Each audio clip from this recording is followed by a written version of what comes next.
Hello everyone, and welcome back to X-Ranger.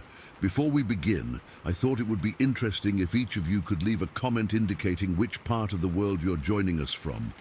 Also, don't forget to like and subscribe if you're enjoying the episodes. Now let's get comfortable, relax, and start our program.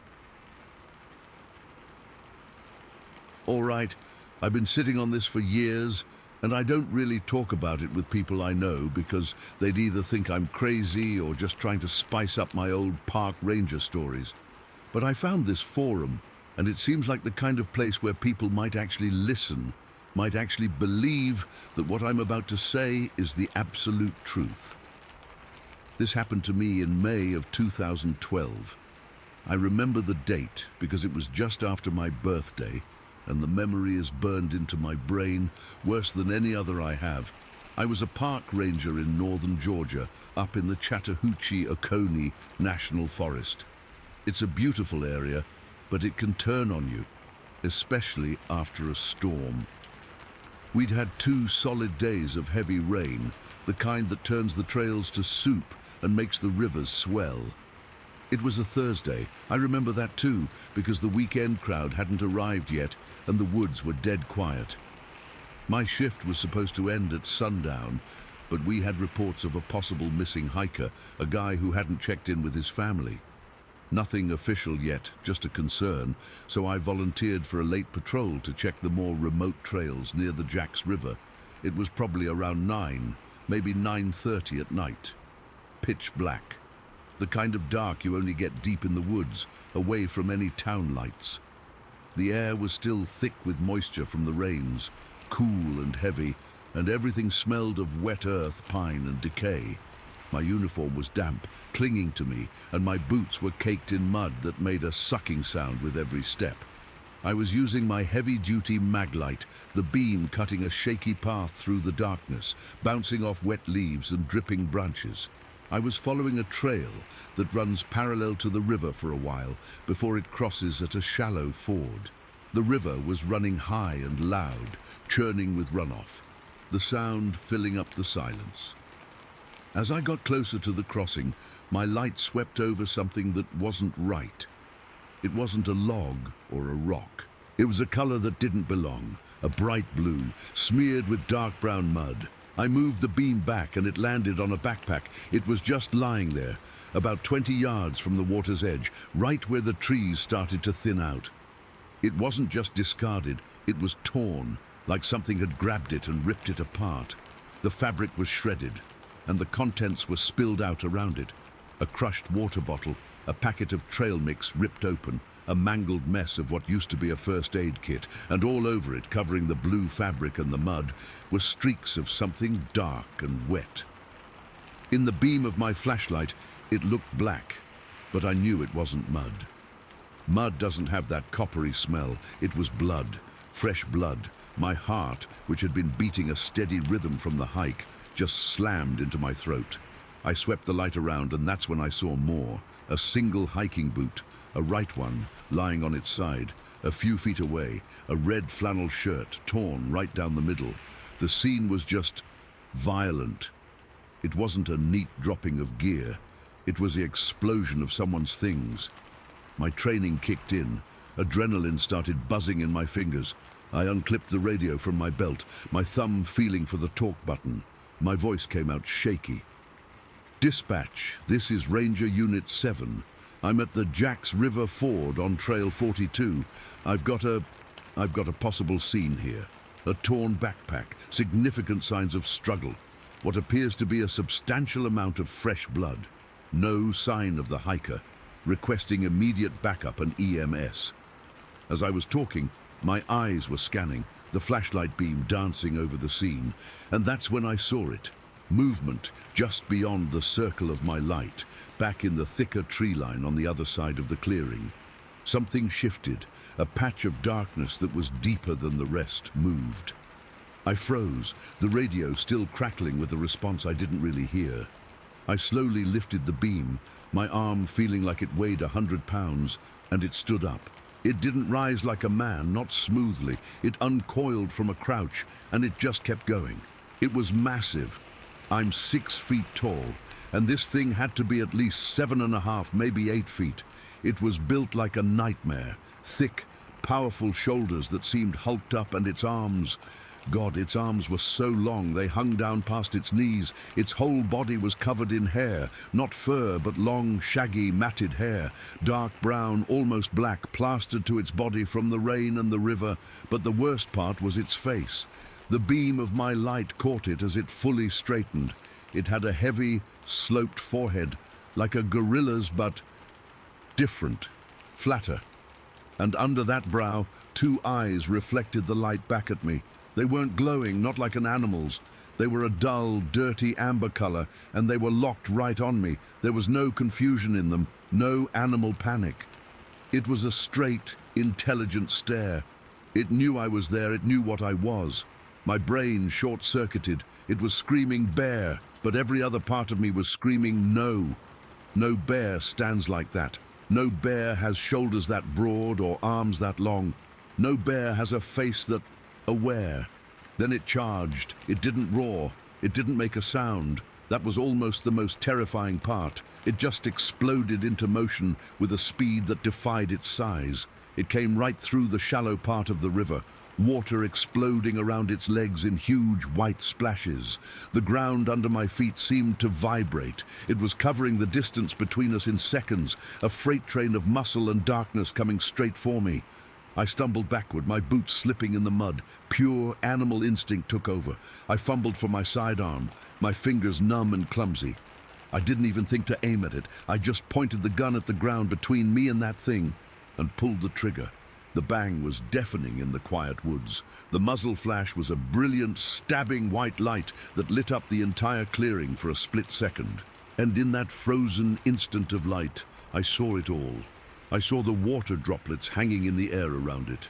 I saw the sheer mass of its torso, the thick corded muscles in its legs. I saw its huge hands, fingers thick and long, swinging at its sides. And I saw its face, perfectly illuminated. Its mouth was slightly open, and I saw square, blocky teeth, not fangs, but teeth that looked like they could crush bone. Its eyes were still on me, but the charge had stopped. It had frozen mid-stride, 1 foot still in the river. The light died, and we were back in the near darkness, just my flashlight beam trembling on it. It was maybe 15 feet away from me now. I could smell it.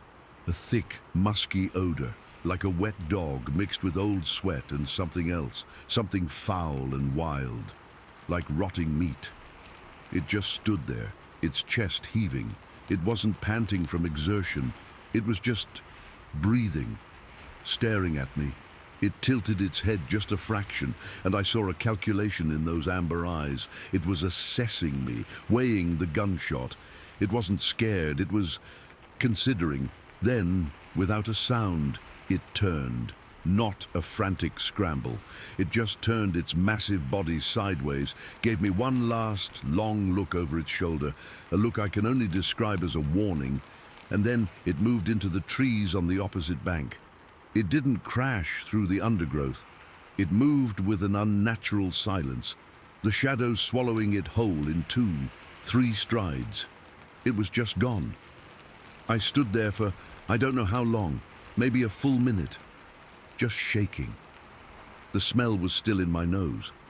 The roar of the river came back to me, and the radio was squawking frantically, dispatch asking for my status. I couldn't speak. I finally managed to bring the radio to my mouth and just croak, "Send everyone, now." When backup arrived with floodlights and dogs, the scene was the same. The torn backpack, the blood, the shoe, and then we found the footprints. They started where it had been crouching, led to the river, and then picked up on the other side where it had vanished. They were huge. I'm not talking about big, I'm talking about massive. I laid my own boot next to one for comparison. My size 11 boot looked like a child's toy. The search and rescue guy measured them. They were over 17 inches long, and they weren't bear tracks. They were bipedal, a heel, a ball, 5 distinct toes.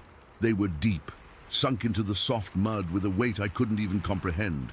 They found the hiker a few hours later, alive about a mile downstream.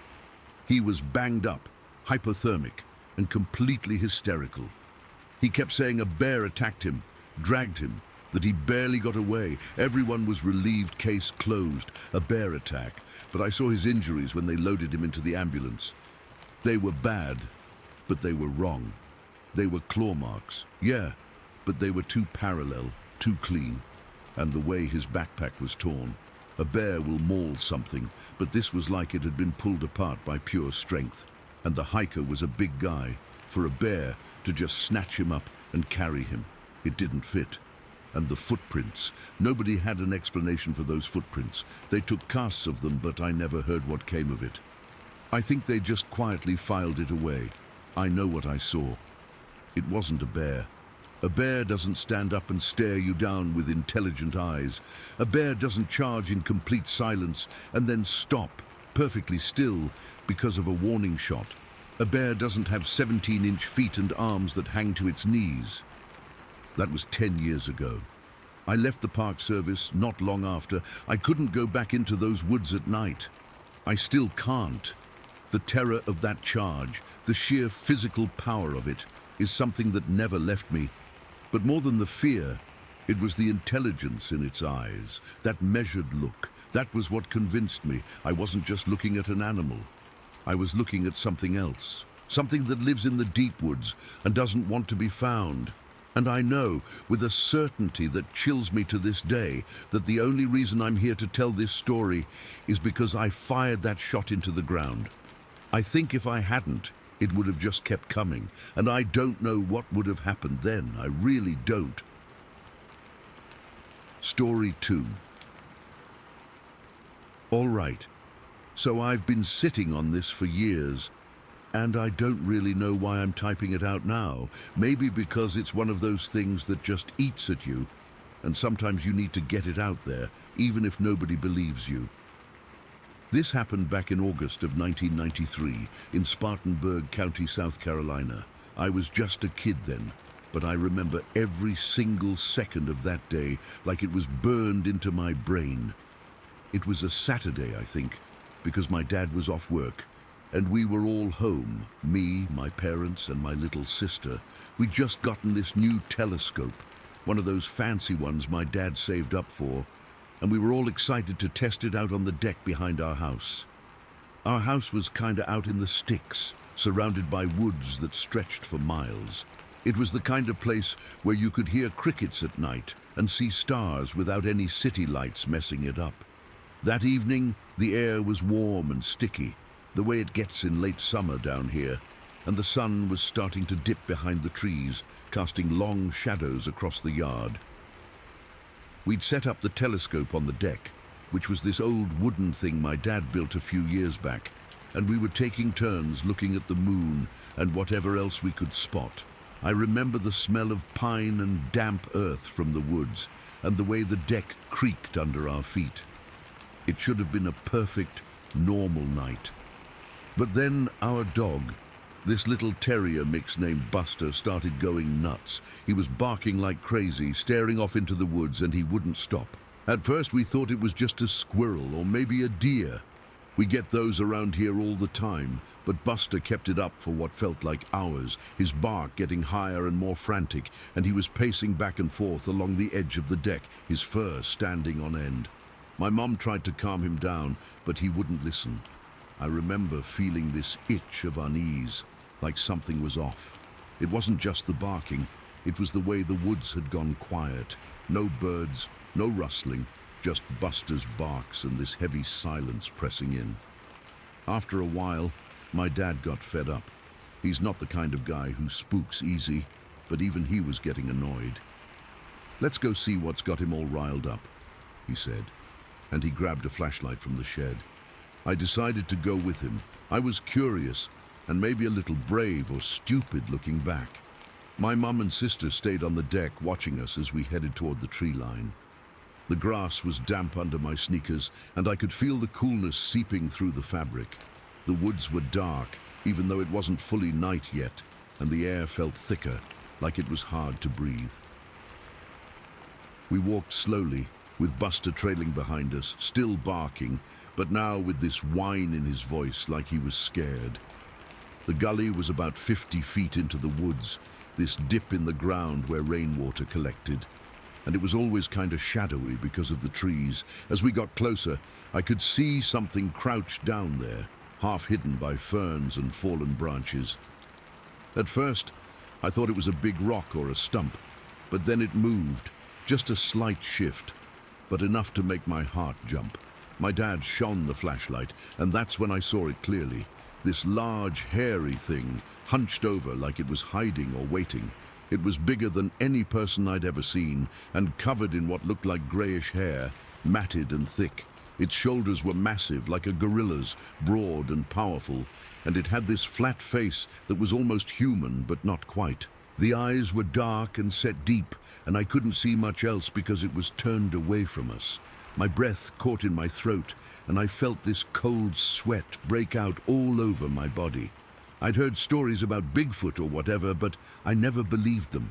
Not until that moment. This was real, and it was right there, maybe 20 feet away. I don't know what came over me, but I stomped my foot on the ground and yelled, "Hey!" It was stupid, I know, but I was scared and trying to act tough, or maybe just shock it into moving. The second I did that, the creature stood up, slowly, like it was unfolding itself, and it was huge, at least 6 feet tall, maybe more. The hair on its body was long and shaggy, and I could see muscles rippling under it. Its face was flat, with a broad nose and those deep-set eyes that seemed to lock onto me. For a split second, it just stood there, and I felt this primal fear wash over me, like every instinct was screaming to run. Then it turned and bolted into the woods, but it wasn't like a person running. It was fast and powerful, crashing through trees like they were nothing. I heard branches snapping and the sound of something heavy thudding against the ground. It was so loud, like a bulldozer plowing through the forest, and the trees were swaying and cracking as it went. Buster was barking like mad, and my dad grabbed my arm, pulling me back toward the house. I was trembling, my legs feeling like jelly, and I could hear my own heart pounding in my ears. We ran back to the deck, and my mom and sister were staring, their faces pale. Nobody said anything for a minute. We just stood there, breathing heavy, listening to the sounds fading into the distance. The rest of the night was a blur. We went inside and locked all the doors, even though we knew it probably wouldn't matter if that thing decided to come back. I couldn't sleep. Every little noise made me jump, and I kept replaying the image in my head, the way it stood up, the sheer size of it, the raw power when it ran. The next morning, we went back out to look, and that's when we found the grey hairs caught on some bushes and these huge footprints in the mud, bigger than any bear track I'd ever seen. But that's not what stuck with me the most. It's the memory of that day, the feeling of being so small and vulnerable, and the knowledge that there are things out there we can't explain. To this day, I still get chills thinking about it, and I've never gone into those woods alone again. Story 3. Okay, I'm just going to start typing this out because I need to get it off my chest. I've never told this to anyone outside of the 3 guys who were there with me, and even when we talk about it, we mostly just shake our heads and change the subject, but I can't keep it bottled up anymore. This happened back in October of 2016 in the Monongahela National Forest in West Virginia. I was 24 at the time, and I went camping with 3 friends from college. We'd been doing these trips for years, ever since we graduated, and we always picked remote spots to get away from everything. That year, we chose a clearing deep in the Monongahela, a place we'd scouted online and thought would be peaceful. God, were we wrong. The day started out normal enough.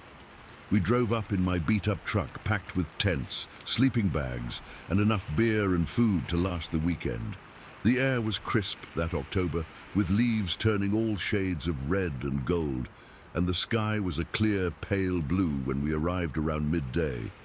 We set up camp in this small clearing surrounded by thick pine trees and a few oaks, with a little stream bubbling nearby.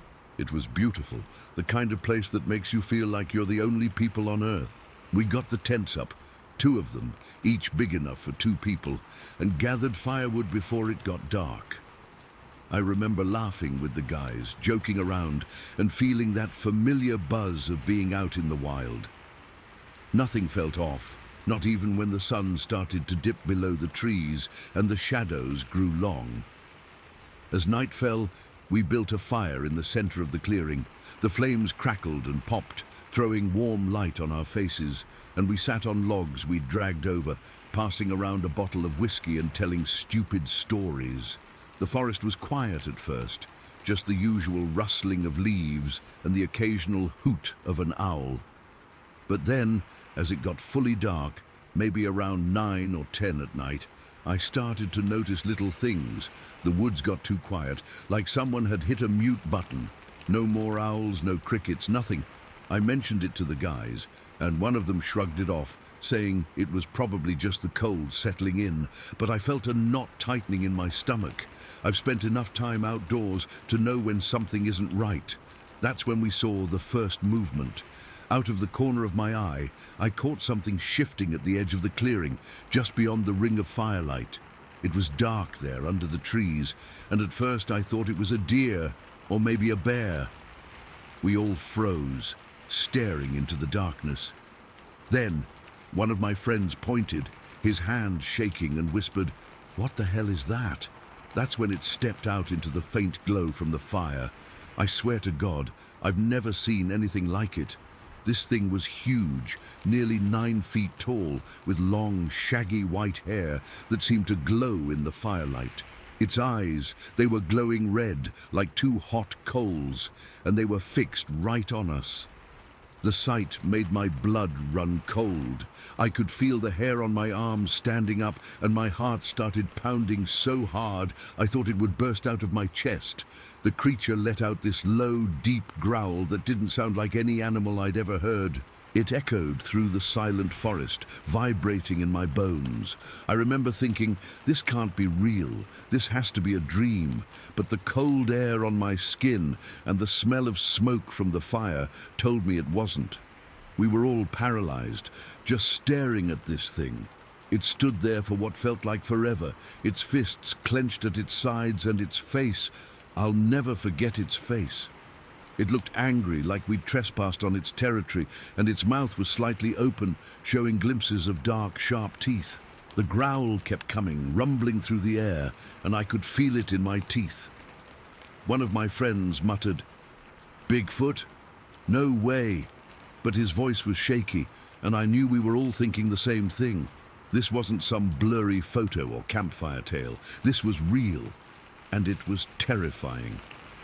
Then, things got worse. From the darkness around us, we started hearing wood knocks, sharp, rhythmic taps on trees, like someone was hitting them with a stick. They came from all directions, left, right, behind us, and each knock made me jump. It was like they were communicating, signaling to each other. The white creature didn't move, just kept staring us down. But now we could see shadows moving in the trees, big dark shapes pacing back and forth just out of the firelight. There were multiple of them, I'm sure of it, maybe 3 or 4, but it was hard to tell because they stayed in the shadows. That's when the rocks started flying. At first it was just 1 or 2 small stones landing near the fire, kicking up dirt. We ducked, thinking it was kids or something, but then more came, bigger ones whizzing past our heads. One hit the side of our cooler with a loud thud, and another smacked into a tent pole, making the whole tent shudder.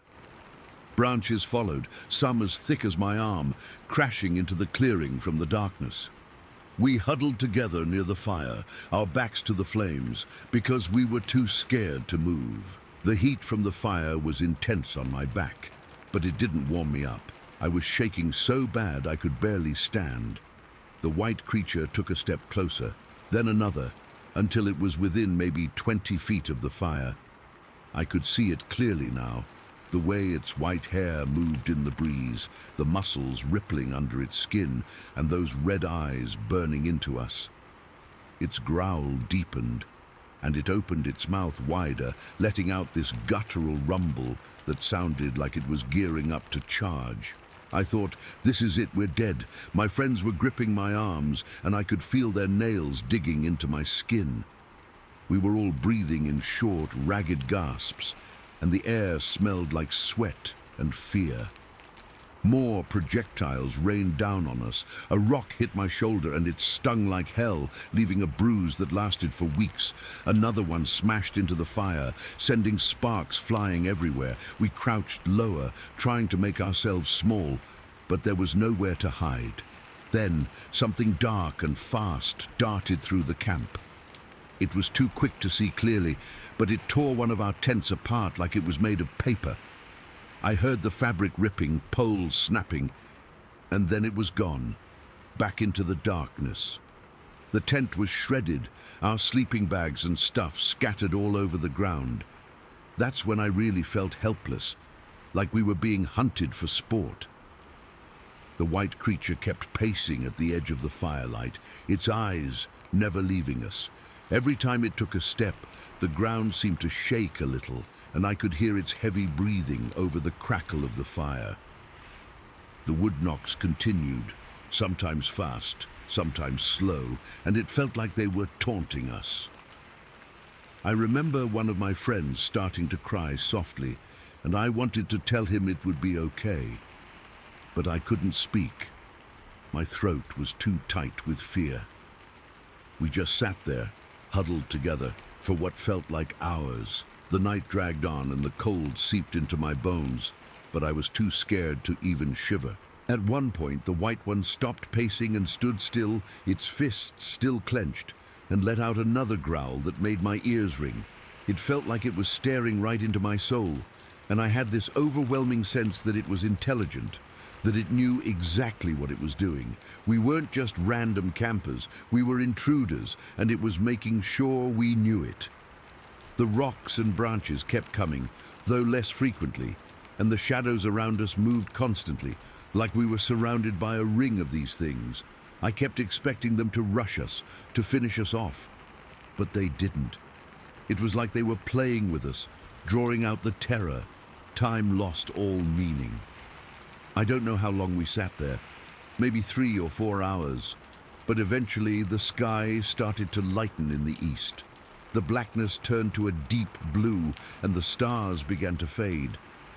Just before dawn, the white creature let out one last grunt, a sharp, dismissive sound, and then it turned and melted back into the trees.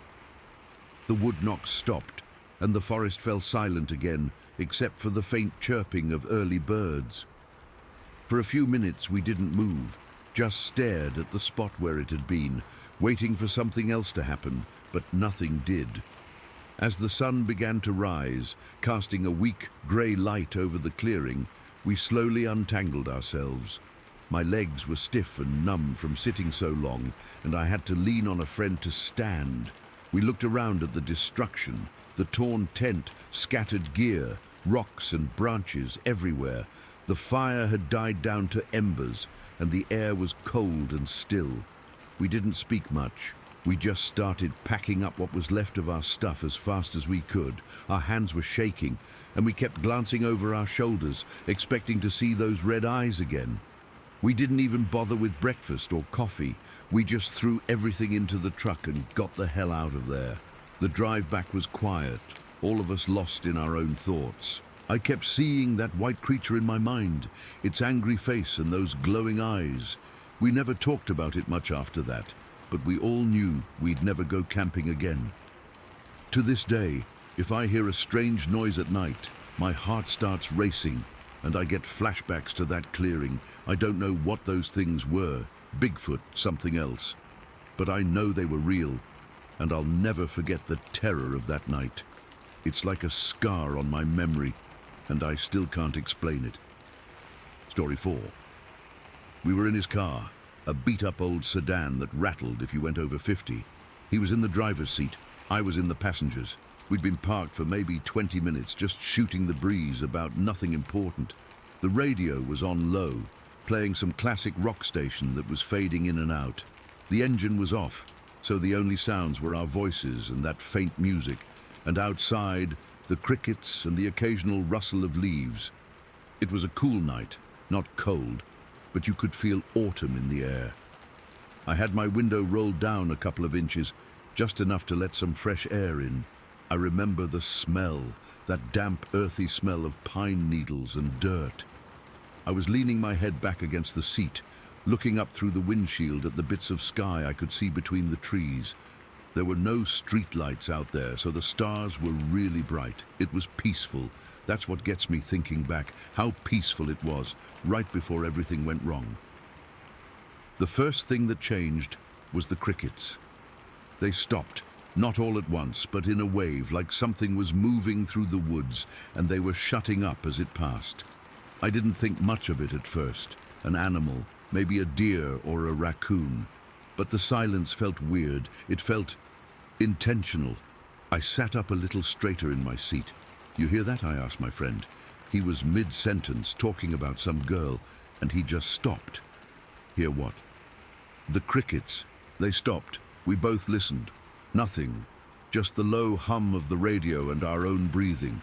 The woods were absolutely still. No wind. No nothing. It was like the whole world had been put on mute. Then we heard a branch snap. It wasn't a small twig. It was a proper crack, thick and heavy, like something big had stepped on it. It came from the tree line to our left, the passenger side where I was sitting. My head whipped around, and I stared into the darkness. I couldn't see anything, just black shapes of trees against a slightly less black background. "Probably a deer," my friend said, but his voice was tighter than it had been a second ago. I didn't answer. I was straining my eyes, trying to pierce the dark. My heart was starting to thump a little harder in my chest, a dull, rhythmic beat that felt too loud. I remember the feeling of the vinyl seat under my jeans, the way my shirt collar felt against my neck. Stupid, mundane details that get burned into your brain. Another crack, closer this time, and then another. Whatever it was moving toward us. Not fast, but deliberate. A slow, heavy crunch, crunch, crunch through the undergrowth. "Start the car," I said. My voice came out as a whisper. "It's just an animal," he said, but he was already fumbling for the keys in the ignition. His hand was shaking. I could see it in the dim green light from the dashboard. The crunching stopped. It was right at the edge of the trees, maybe 15, 20 feet from my door. I was frozen, just staring into that wall of black. I couldn't see it, but I knew it was there. I could feel it, a presence. A heavy, watching presence that made the hair on my arms stand up. My skin went cold all over, a sudden, prickling chill that had nothing to do with the night air. And then it stepped out. It came out of the shadows between two big pine trees. It was huge. I mean, my brain couldn't even process it at first. It was just a massive, dark shape, taller than any man I'd ever seen. It stood on two legs, and it was covered in hair, dark brown or black. I couldn't tell in the gloom. It just stood there, looking at the car. I couldn't breathe. I literally forgot how to breathe. My lungs just locked up. My friend made a sound, a kind of choked gasp next to me. This thing, it was easily 9 feet tall. Its shoulders were impossibly broad, and its arms were long, hanging down past its knees. I couldn't see its face clearly, just a darker patch in the shadow of its head. But I got the impression of a heavy brow. It didn't move, it just stood there looking at us. My friend finally got the key in the ignition. The sound of the engine turning over was violently loud in the silence. It cranked once, twice, and then roared to life. The sound seemed to break the spell. The creature took a step forward. It wasn't a casual step. It was a purposeful, ground-shaking thud. Then another. "Go, go, go!" I screamed, my voice cracking. My friend slammed the gear shift into drive and stomped on the gas. The tires spun in the gravel and dirt for a second, kicking up a cloud, and then we lurched forward. We didn't get 10 feet. There was this incredible impact from behind. It wasn't like we hit something, it was like something hit us. The whole back end of the car lifted off the ground. I was thrown forward, the seatbelt I wasn't wearing digging into my chest and shoulder. A stupid mistake I'd regret for days with the bruising. My head almost hit the windshield. The car stalled out with a sickening jerk. For a second, There was just stunned silence, the engine dead. Then the car started to rock, not side to side, back and forth. It was being shaken. I grabbed the dashboard, my fingers digging into the hard plastic. I looked in the rearview mirror, but it was just dark. I twisted in my seat to look out the back window. I wish I hadn't. It had its hands. I called them hands, but they were huge, dark, hairy things under the back bumper. It was lifting the car. The back tires were off the ground again. I could see its arms, muscles bulging under that matted hair. It was strong, unbelievably strong. This was a full-sized car, and it was lifting the back end like it was a toy. Then it started pushing. It would shove the car forward, then let it drop, then lift it and shove it again. We were being tossed around inside like rag dolls. My friend was gripping the steering wheel, his knuckles white, his face a mask of pure terror. He was trying to turn the key, but the car was jerking so violently he couldn't even aim for the ignition. The violence of it was the worst part. This wasn't an accident. This wasn't some animal bumping into us. This was an attack. It was furious. Every time the car slammed back down, the frame groaned and metal screeched. The windows were rattling in their frames so hard I thought they'd shatter. My teeth were clacking together. I could taste blood where I'd bitten my tongue. It let out a sound, not a roar, not a scream. It was a deep, guttural, angry bellow that seemed to come from its whole body. The sound vibrated through the car, through my bones. It was a sound of pure rage. The smell came in through my cracked window then, a wave of it, a foul, musky, wet dog and rotten meat stench that made my stomach lurch. It was trying to get in, or maybe it was just trying to tear the car apart. I don't know. I was past thinking. I was just pure animal fear. Every nerve in my body was screaming. My heart was hammering against my ribs so hard it felt like it was going to break them. I was sweating, a cold, clammy sweat that soaked through my shirt. My friend finally got the key in. He turned it. The engine sputtered. The creature gave another tremendous shove, and the car slid sideways, the back end fishtailing. The engine caught. It roared. My friend didn't hesitate. He slammed his foot down, and this time the tires caught. We shot forward. The acceleration shoved me back into the seat. I was still twisted around, looking out the back window. The creature was standing there in the middle of the road where we'd been parked. It was huge, silhouetted against the night. It took a step after us, and then another, and for a heart-stopping second, I thought it was going to chase us. It was fast. It covered ground with those long, powerful strides, but we were picking up speed, 30, 40 miles an hour, down that dark, winding mountain road. I kept my eyes locked on it, watching it get smaller and smaller in the distance. It stopped running. It just stood there in the middle of the road, watching us flee. Then it turned, and in 2 steps, vanished back into the blackness of the trees.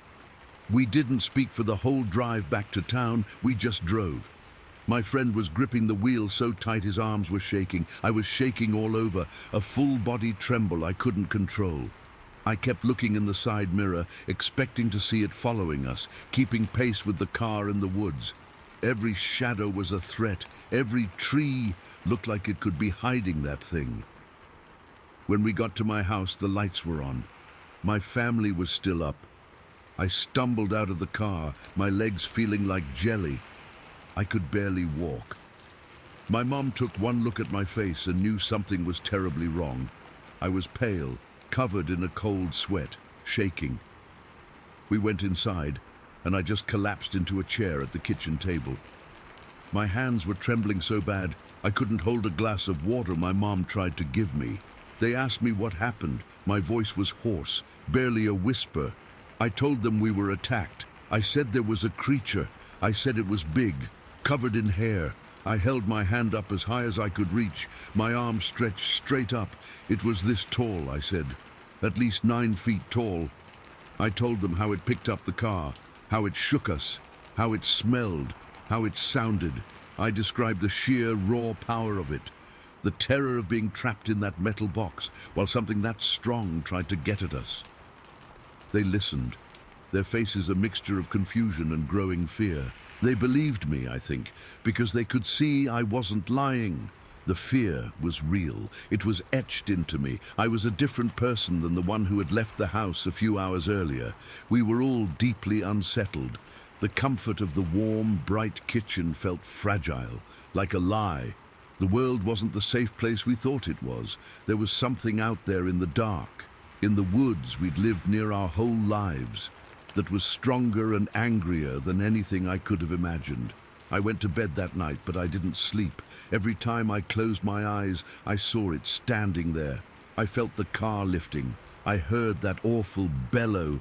I slept with the light on for weeks. And to this day, 40-some years later, if I'm driving at night and I see a dark stretch of road with woods on either side, my heart still starts to pound. I check the rearview mirror a little more often. I make sure the doors are locked. Because I know what's out there. I saw it. And I know that on one night in 1978, for reasons I'll never understand, it saw us. Story 5. Okay, so I've never really shared this with anyone outside of a few close family members, and even then, I don't think they fully get it. But I've been reading some of the stories on here, and it's like, damn, I'm not alone. This happened to me and my buddy back in April of 1962 in North Dakota. We were just kids, really. I was 20, he was 21, and we'd gone out hunting for rabbits or whatever we could find. It was supposed to be a simple trip, you know, just a way to blow off steam and maybe bring home some meat for the family. That day started out normal. The sky was this pale, washed-out blue, and there was still a bite in the air because spring hadn't fully kicked in yet. We'd driven out to this patch of woods near the Cheyenne River, about an hour from where we lived. The trees were mostly bare, with just a few buds starting to show, and the ground was damp from melted snow, so our boots squelched with every step. I remember the smell, that mix of wet earth and pine, kind of sharp and clean. We'd been out since early morning, and by late afternoon, we hadn't had much luck. A couple of squirrels, but nothing worth writing home about.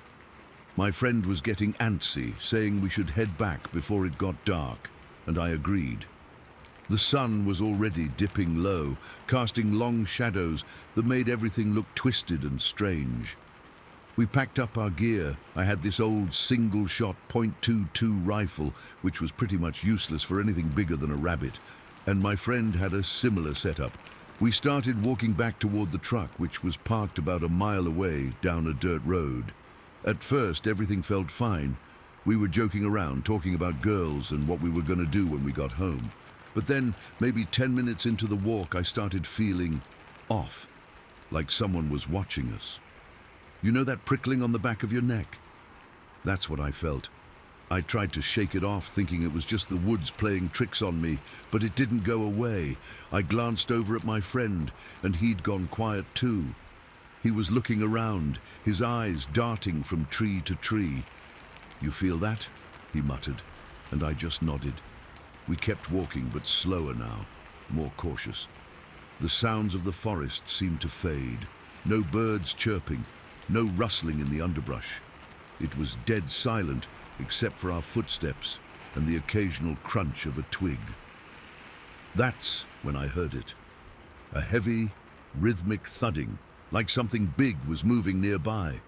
Not like a deer. Deer are light and quick. This was slower, heavier, like it was taking its time. My heart started pounding, and I could feel sweat trickling down my back, even though the air was cool. I gripped my rifle tighter, but I knew it was worthless if whatever was out there meant business. We kept moving, trying to act normal, but every few steps I'd look over my shoulder. Nothing, just trees and shadows. Then, out of the corner of my eye, I saw something move. A dark shape, way back in the woods. It was big, taller than a man, and it seemed to be keeping pace with us. I nudged my friend, and he saw it too. His face went pale, and he whispered, "What the hell is that?" We picked up the pace, walking faster now, almost jogging. The thing stayed with us, always just at the edge of my vision. I could hear its footsteps now, heavy and deliberate, like it was stomping through the undergrowth. The air felt thick, hard to breathe, and my chest was tight with fear. I kept telling myself it was just a bear or something, but deep down I knew it wasn't. Bears don't move like that. Upright, almost human-like, and they don't have that kind of presence, like it was sizing us up.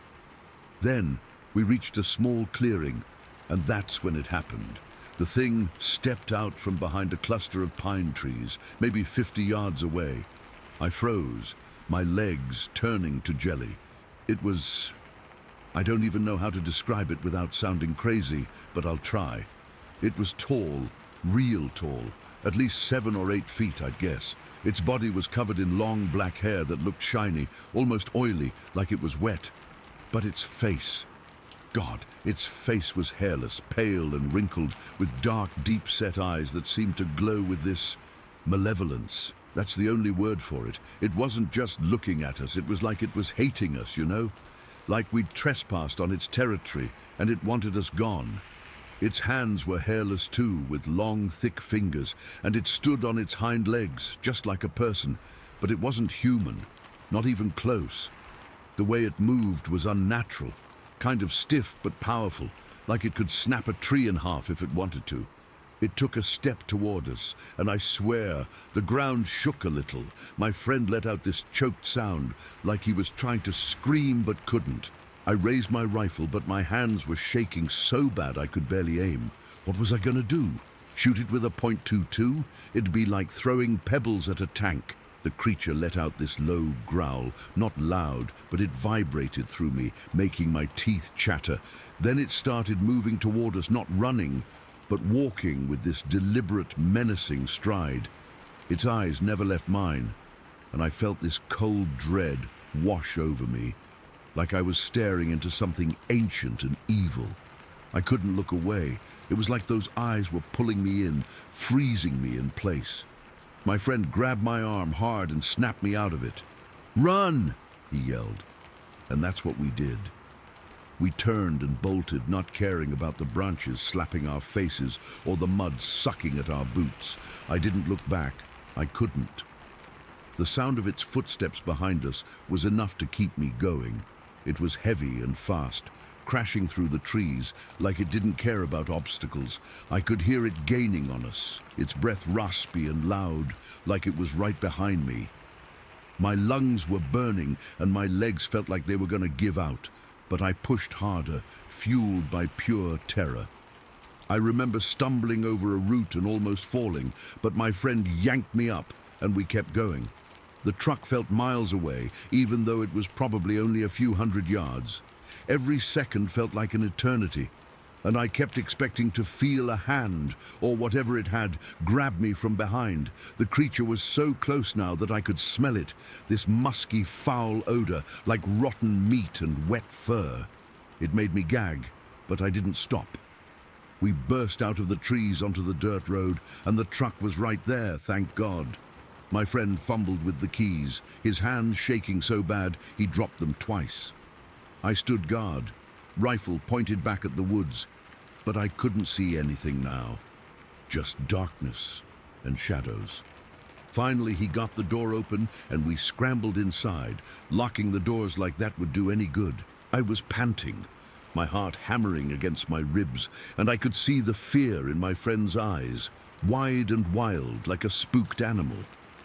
He started the engine and we peeled out, spraying mud and gravel everywhere. I glanced back through the rearview mirror, and for a split second I saw it, standing at the edge of the woods, watching us go. It didn't chase us anymore. It just stood there, those hateful eyes fixed on the truck until we rounded a bend and it was out of sight. We didn't talk much on the drive back, just sat there in silence, both of us shaking. When we got to my place, we sat in the driveway for a while, too scared to go inside. My friend finally said, "We can't tell anyone about this, they'll think we're nuts." And he was right. Who'd believe us? A tall, hairy creature with a malevolent expression. It sounds like something out of a campfire story, but it happened. I still have nightmares about it even all these years later. That gaze, it's like it burned itself into my brain.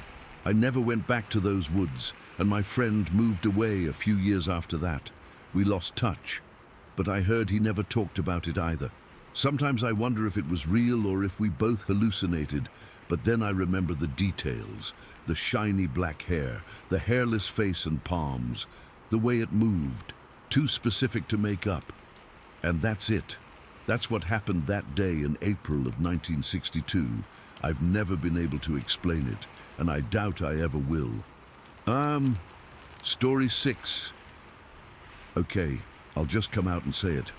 I saw something in the woods that September, something I can't explain, and I haven't been right since. It was 1986. I was 13.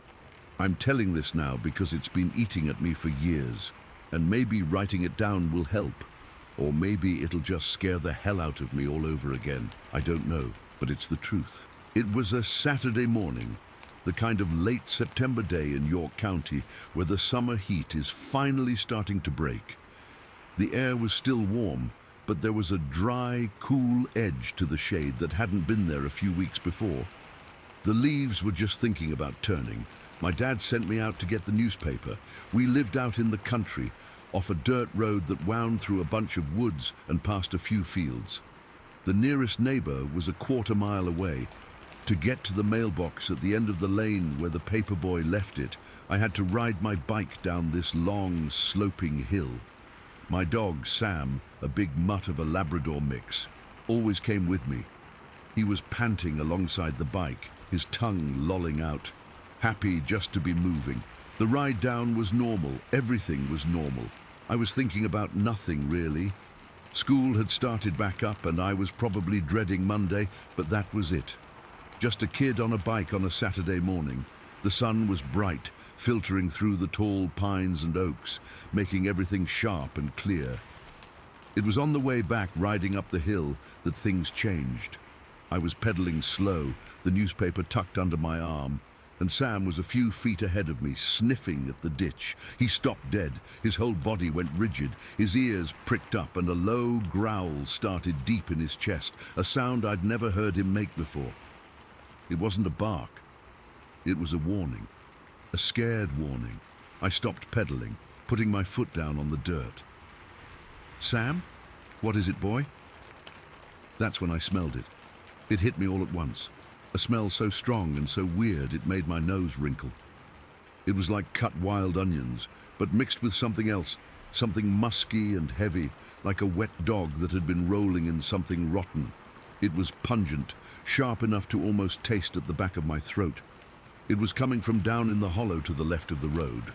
The hollow wasn't a big ravine or anything, just a dip in the land where runoff collected when it rained.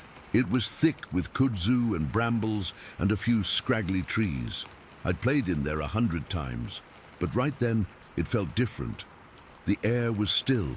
The birds had stopped singing.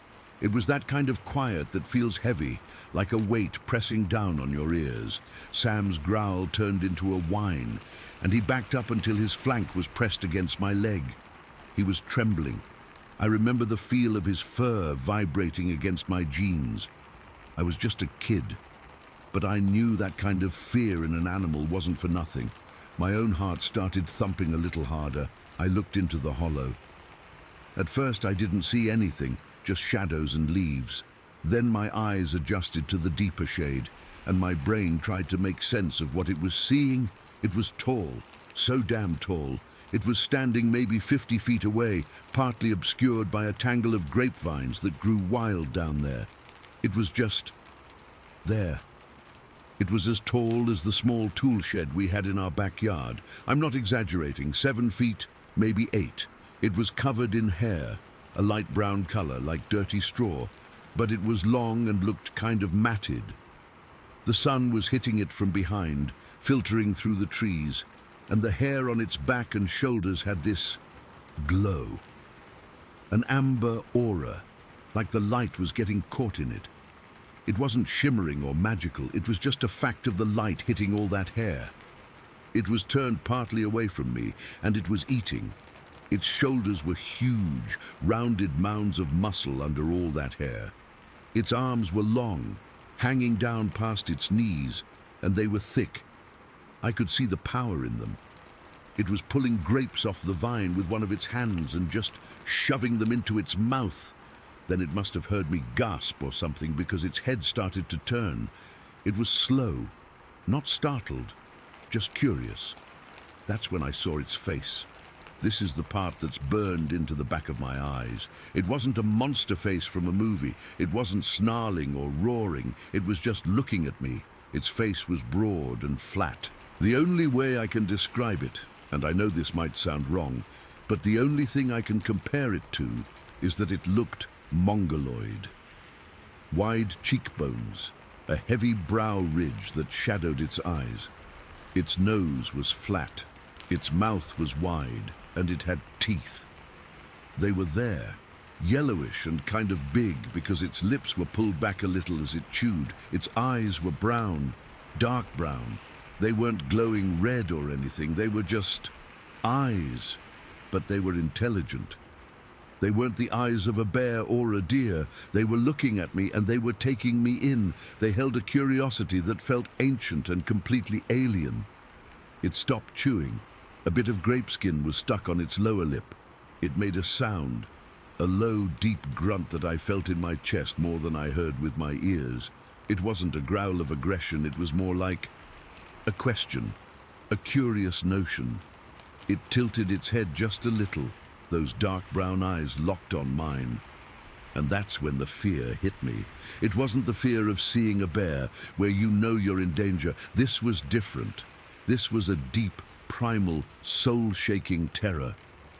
It was the fear of seeing something that shouldn't exist, something that was fundamentally wrong in my world. My stomach dropped, my blood went cold. Every hair on my arms and the back of my neck stood straight up. I could feel my own pulse hammering in my throat. My brain just shut off. There was no thought. There was only one command: run. I didn't say anything to Sam. I didn't have to. He felt it too. As I wrenched my bike around, my hands were so slick with sweat, I almost lost my grip on the handlebars. The newspaper fell into the dirt, forgotten. I scrambled onto the seat, my legs feeling like rubber, and I pedaled.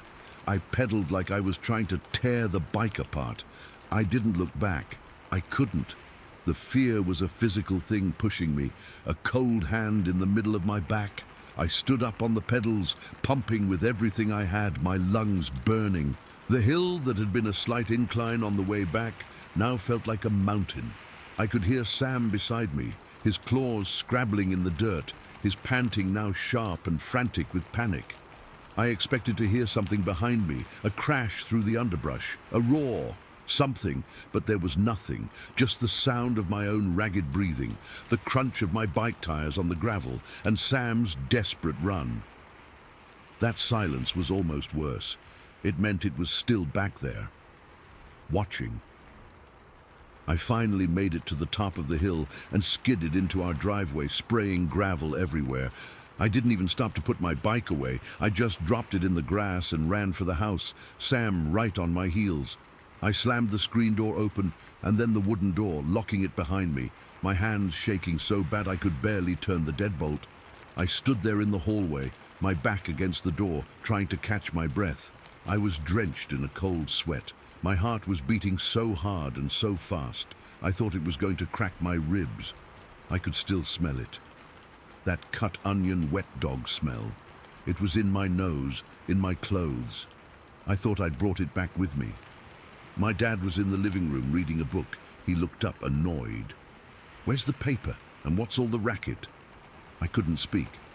I just shook my head, my chest heaving. I must have looked crazy. Pale, wide-eyed, trembling. Sam spooked. "What happened?" he asked, his tone shifting from annoyance to concern. I just stammered. "I saw something in the hollow." He sighed, putting his book down. "Probably a deer, son, or old man Johnson's cow got out again. You know how Sam is about cows." It wasn't a cow, it wasn't a deer. I wanted to scream it at him, but the words wouldn't come. How could I describe it? How could I make him understand what I saw, what I felt? A giant, hairy thing with a flat face and intelligent eyes, eating grapes and looking at me with a calm curiosity that was more terrifying than any rage. He would have laughed. Or worse, He would have thought I was lying or crazy, so I just said, "Yeah, maybe," and I went to my room. I sat on the edge of my bed for what felt like hours. Sam wouldn't leave my side. He lay on the floor, pressed against my feet, still shaking.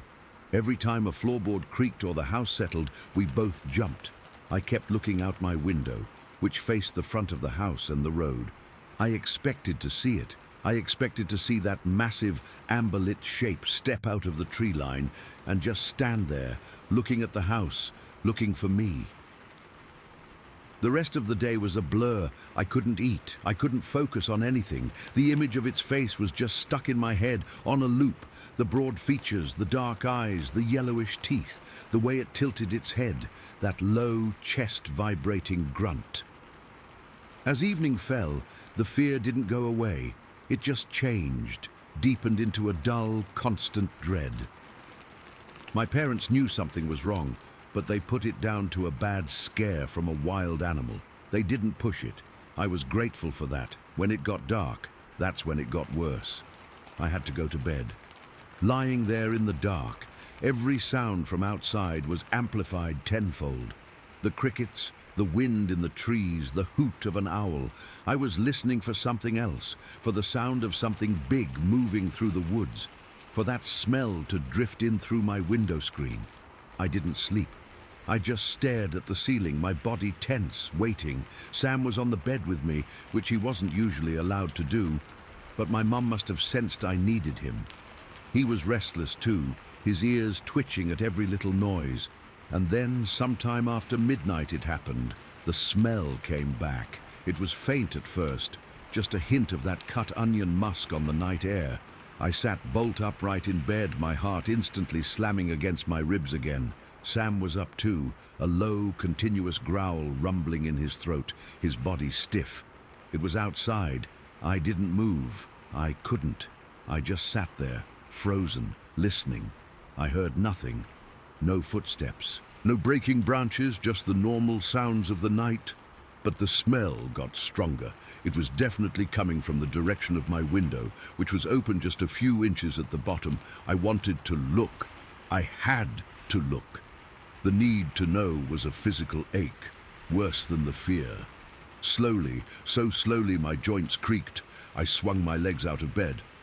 I crept across the floor, the old wood cold under my bare feet. Sam followed, his head low, his growl now silent, replaced by a tense watchfulness. I stopped a few feet from the window. The smell was overpowering now, thick and heavy in the room. My stomach churned. I could see the outline of the trees against the slightly lighter sky. I took one more step, and then I leaned forward just enough to see down into the yard. The moon was out, casting a pale, silvery light. And there, at the very edge of the tree line, where our yard met the woods, was a shadow. A tall, massive shadow that wasn't a tree. It was just standing there, completely still. I couldn't see any details, just a towering black silhouette that blotted out the trees behind it. It was facing the house, facing my window. I stopped breathing. Time stopped. We stood there, me in my dark room, it at the edge of the woods, separated by 50 yards of moonlit grass. I couldn't see its eyes, but I knew it was looking right at me. I could feel its gaze. It was the same feeling from the hollow, that ancient, curious intelligence. It didn't move. It didn't make a sound. It just stood and watched. I don't know how long we stayed like that. A minute, 10 minutes. It felt like a lifetime. My legs started to shake from the strain of standing so still.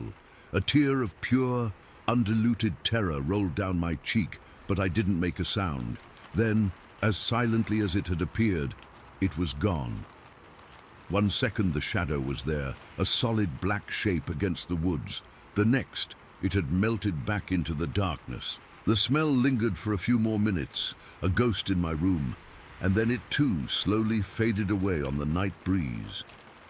I finally crumpled to the floor, my body giving out. I sat there with my back against the wall, Sam whining and licking my face, until the first hints of dawn painted the sky grey. I never saw it again. I never smelled it again. I stopped riding my bike down that road. For years, I wouldn't go into those woods. My parents never understood my sudden fear of the outdoors. They thought it was a phase. It wasn't a phase. I'm a grown man now with a family of my own, and I still think about it. I still dream about it. That face, those eyes, the way it looked at me, not with malice, but with a simple, profound curiosity, and the way it stood in the moonlight just watching, letting me know that it knew where I lived. It was real. I know what I saw. And sometimes on a quiet, still night, when the wind is just right, I catch a whiff of something on the air that makes my blood run cold, and I find myself staring out into the darkness, wondering if it's still out there, and if it ever thinks about the boy on the bike. Story 7. It was one of those January days where the air is so cold it feels like it's scrubbing your lungs clean, but in a sharp, almost painful way. The date was January 18th, 2007. My wife and I had decided to take a drive. We lived in Michigan's Upper Peninsula, and you learn to make your own fun in the winter, or you go stir-crazy. The plan was simple. Drive through the snowy woods near the lake in Marquette County, see if we could spot some deer, and just enjoy the quiet beauty of a landscape buried under feet of snow. We'd been driving for maybe an hour, just following these back roads, the tires making that soft, crunching sound on the packed snow. The world was white and gray and deep green, where the pines held the snow on their branches. It was peaceful. We had the heat on high, and the windows were starting to fog up a little around the edges. I remember my wife using her sleeve to wipe a clear spot on her side of the windshield. We turned off the main road onto this two-track. It was a DNR access road, not plowed, but someone had been down it recently with a truck, so the ruts were firm enough to drive on without getting stuck. We were in our four-wheel drive SUV, so we weren't worried. We just crept along, maybe 5 miles an hour, our eyes scanning the trees. We saw a few squirrel tracks, the delicate stitchwork of a grouse, but no deer. It was so quiet. The kind of quiet you only get after a fresh snow, like the whole world is holding its breath. That's when we saw them. A single set of tracks came out of the woods on our left, crossed the two-track right in front of us, and disappeared into the trees on the right. I slowed the car to a stop, the engine idling with a low rumble that suddenly felt too loud. "Look at that," my wife said, her voice hushed. I put the car in park. We both just stared. They weren't like any tracks I'd ever seen. I've been hunting and hiking these woods my whole life. I know deer tracks, coyote, bobcat, even bear. These were different. They were huge, for one thing. But it wasn't just the size. It was the pattern. They were perfectly evenly spaced, following a straight line, as if drawn with a ruler. There was no meandering, no wandering off to sniff a tree. Just this deliberate straight-line march across the road, and the stride. God, the stride was enormous. I'm 6 feet tall, and my normal walking step is nothing compared to the distance between those impressions in the snow. "Are you getting out?" my wife asked. She sounded nervous. "Yeah," I said, more to convince myself than her. "I just want a closer look." I opened the door, and the cold hit me like a wall. It was the kind of cold that makes your nose hairs freeze instantly. The snow was deep, about 20 inches of fresh powder on top of an older, harder base. I stepped out and my boot sank in almost to my knee. I had to high-step my way over to the tracks. Standing over them, the feeling of wrongness just intensified. The prints themselves were indistinct. The deep snow had collapsed into the holes, so you couldn't make out toes or a clear shape. They were just deep, rounded pits. But the spacing was what got me. I stood with my boots in one of the prints and tried to stretch my leg to reach the next one. I couldn't. Not even close. I'm a pretty long-legged guy, and I had to take a full running leap to land near the next print, and this thing had just been walking. I looked back at the car. My wife was watching me, her face pale through the windshield. I gave her a little wave, trying to be reassuring, but my heart was starting to thump a little harder in my chest. I followed the line of the tracks with my eyes. They came from a bowl-like depression in the woods to the left, a little hollow where the snow was drifted even deeper. They went straight across the road, right up to this small cinder block building. A pit toilet for campers in the summer, now locked up for the winter. The tracks went right up to the door, like whatever it was had checked the door, and then they turned and headed straight back into the thick woods on the other side. That was another thing. There were no other tracks, no deer, no rabbits, no squirrels. In woods this thick with life, that's just not normal. It was like everything had vacated the area. The silence, which had felt peaceful before, now felt heavy, oppressive.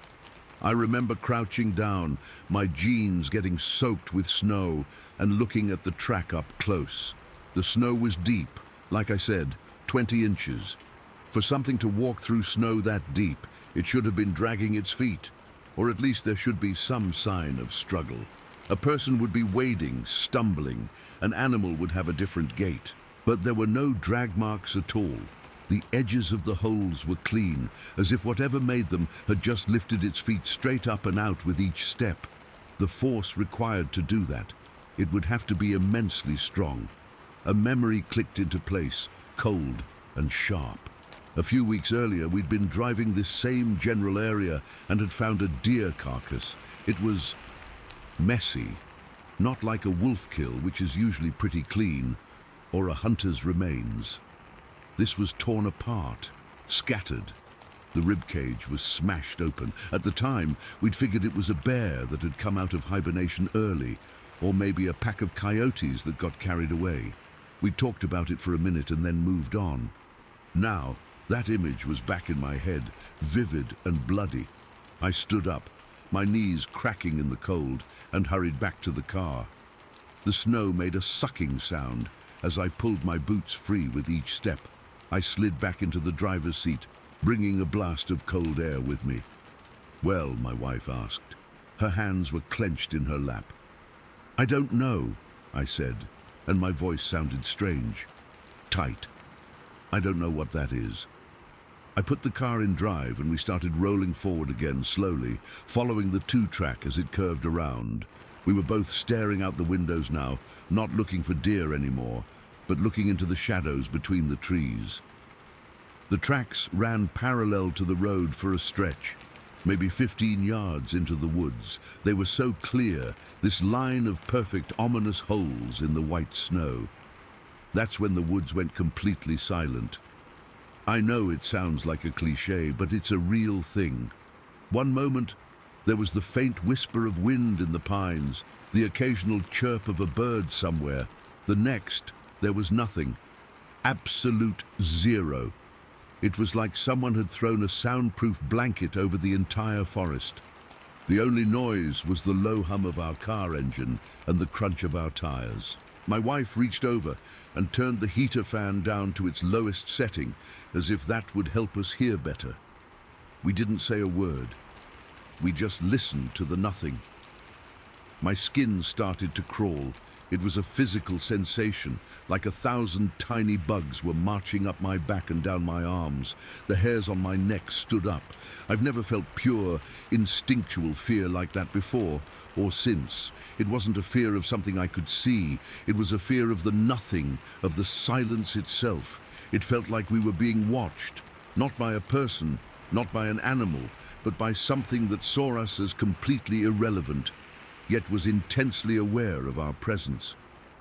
I slowed the car to a crawl. We were both scanning the tree line, our heads on a swivel. The tracks were still there, keeping pace with us. The sun was starting to go down, the light turning that flat blue-gray color that means you have about 20 minutes of daylight left. The shadows were getting long and deep, pooling in the woods like black water. My wife finally spoke, her voice a dry whisper. "We should go." I didn't argue. I was looking ahead to where the two-track met up with another, slightly wider road. That was our way out, but to get there we had to pass a section where the trees pressed in close on both sides. "I don't like this," I said, and it was the understatement of the century. We crept forward. The silence was so heavy. It felt like a physical weight on the roof of the car. I had this irrational thought that if we made too much noise, if I pressed the accelerator too hard, it would, I don't know, attract attention. We were almost to the junction when we saw it, or I should say, didn't see it. The tracks we had been following suddenly veered off from their straight-line course. They angled sharply, directly toward the road, toward us. They came right up to the edge of the tree line, stopping just where the deep snow of the woods met the slightly packed snow of the road's shoulder. And then they just stopped. There was no track leading back into the woods, no track continuing down the road. It was as if whatever had made them had stood there at the very edge of the trees and then just vanished, or stepped up into the trees, or I don't know. My brain couldn't process it. The logic of it was broken.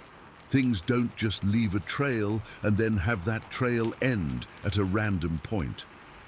I stopped the car completely. We were maybe 20 feet from where the tracks ended. We both stared at that spot. The last print was a dark, deep hole in the snow, right at the base of a big pine tree. The branches of the tree were heavy with snow, hanging down like a curtain. And that's when I felt it. A pressure, a feeling of being stared at so intensely that it was like a physical force. It was coming from that tree, from behind that curtain of snow-laden branches. I couldn't see anything, just deep, impenetrable shadow. But I knew, with a certainty that felt like a stone in my gut, that something was standing right there.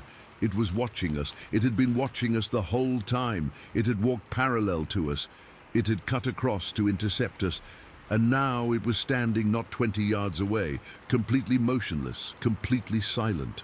My wife's hand shot out and gripped my forearm. Her fingers were ice cold. She didn't say anything. She didn't have to. She felt it too, the same primal, gut-level terror. This wasn't curiosity anymore. This was a prey animal, realizing it's in the sights of a predator. My foot was still on the brake. I remember the way the pedal felt under my boot, the slight vibration from the engine. I remember the way the dashboard lights cast a faint green glow on my wife's terrified face.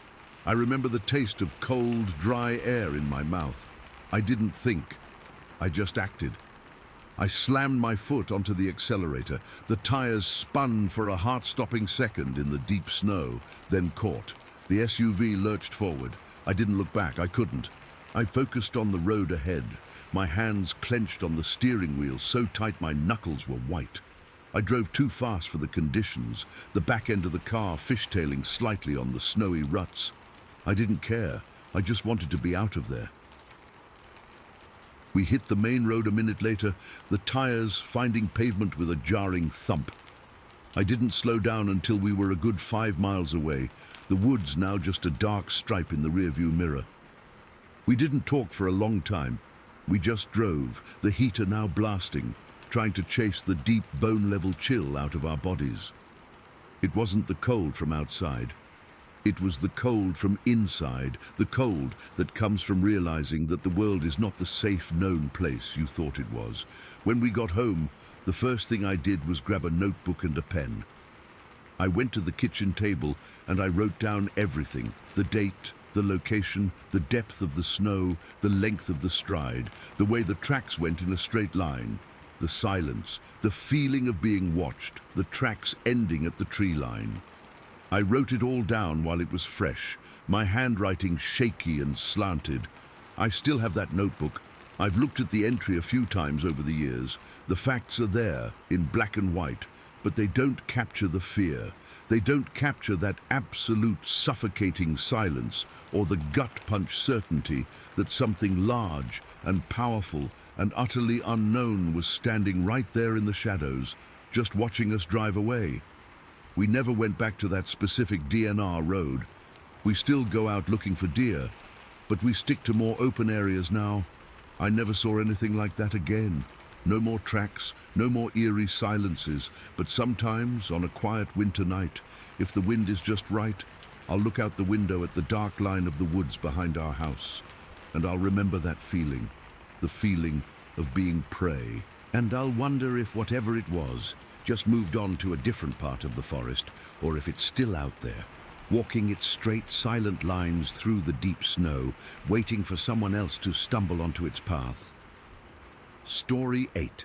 That night the air was crisp and cool, typical for late October, and there was a thin layer of fog hanging low over the road, making everything feel eerie and isolated. I remember the hum of the engine was the only sound for miles, and my radio was playing some classic rock station that kept cutting in and out because of the mountains.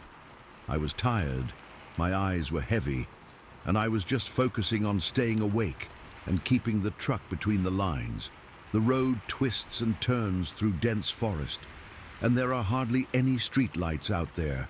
Just my headlights cutting through the darkness, illuminating patches of asphalt and the occasional reflector post. I was coming around this sharp curve, one I've taken dozens of times, when my headlights caught something moving on the road up ahead. At first, I thought it was a deer. You see a lot of those out there, and they can cause serious damage if you hit one. But as I got closer, my brain just couldn't process what I was seeing. This thing was massive, way bigger than any animal I'd ever seen. It had to be over 8 feet tall, covered in dark, shaggy hair that looked almost black in the light.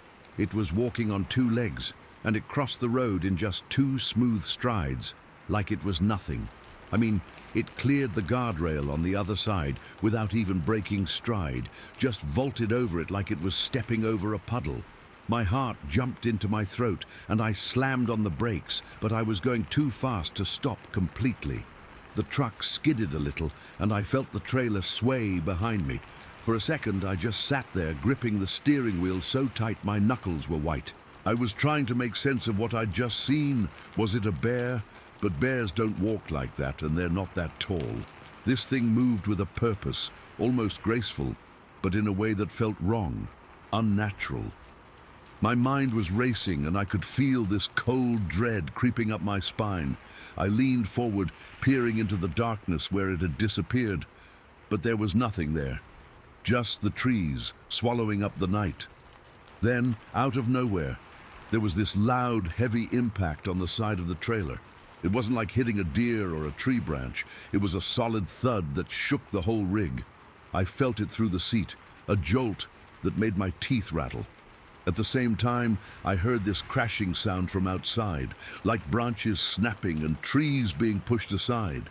Whatever it was big, and it was still out there. My first instinct was to get the hell out of there, but my hands were shaking so bad I could barely shift gears. I fumbled with the stick, finally getting it into drive, and I stomped on the accelerator. As I started moving, I glanced in my side mirrors, and that's when I saw it. Movement in the woods, keeping pace with the truck. It was dark, just a shadowy shape weaving through the trees, but it was huge, and it was moving fast. I could hear more branches breaking, and occasionally I'd catch a glimpse of something tall and dark, almost like it was running alongside me. My blood ran cold. I've never been so scared in my life. I pushed the pedal down harder, the engine roaring as I picked up speed. The truck was swaying on the curves, and I was terrified I was going to lose control, but I didn't care. I just had to get away. The next few miles were a blur. I kept checking the mirrors, expecting to see that thing right behind me. But it stayed in the woods, always just at the edge of my vision. I could hear it though, this heavy, rhythmic crashing, like something big was stomping through the underbrush. My heart was pounding so hard I could feel it in my ears, and my shirt was soaked with sweat despite the cool air. I remember my breath fogging up the windshield, and I had to keep wiping it away with my sleeve. Every shadow looked like it was moving. Every sound from outside made me jump. I kept telling myself it was just an animal, maybe a moose or something, but deep down, I knew it wasn't. Moose don't move like that, and they don't chase trucks. After what felt like an eternity, I saw the lights of a gas station up ahead. It was this little place off the road with a couple of pumps and a small convenience store. I've stopped there before for coffee and a break, but that night, it felt like heaven. I pulled in, my hands still shaking, and I parked under one of the bright overhead lights. I just sat there for a minute, trying to catch my breath. My legs felt like jelly, and I had to force myself to get out of the cab. The first thing I noticed was the smell. It was strong, earthy, like damp soil and rotten wood, and it was coming from the trailer. I walked around to the side, and that's when I saw the dent. It was huge, about the size of a trash can lid, and it was pushed in deep. But what really got me were the marks around it. Long, finger-like streaks in the metal, like something had grabbed it and squeezed. The paint was scraped off in places, and there were bits of mud and leaves stuck in the grooves. I reached out and touched one of the streaks. It felt rough, almost like claws had dug into the metal. The smell was strongest right there. That same earthy odor mixed with something else I can't quite describe. Musky, like an animal, but not any animal I've ever encountered. I stood there for a long time, just staring at it. My mind was reeling. What could have done this? I thought about calling the police. But what would I say? That some big, hairy thing attacked my truck in the woods? They'd think I was crazy or drunk. Plus, I was alone, and the gas station attendant was inside, probably watching me through the window. I didn't want to draw attention to myself, so I just got back in the cab and drove off. But I couldn't shake the feeling that I was being watched. Every time I looked in the mirrors, I expected to see those eyes or that shape again, but the road was empty behind me. I finished my delivery that night, but I was a wreck. I couldn't sleep for days afterward, and every time I closed my eyes, I'd see that thing crossing the road or hear those branches breaking. I started avoiding Route 120 altogether, taking longer detours just to stay away from that area. It added hours to my trips, but I didn't care. The thought of driving through those woods again, especially at night, made my skin crawl. Even now, years later, I still think about it. I've tried to rationalize it. Maybe it was a bear standing on its hind legs, or a person in a costume, but nothing fits. Bears don't move that smoothly, and why would someone be out in the middle of nowhere dressed like that?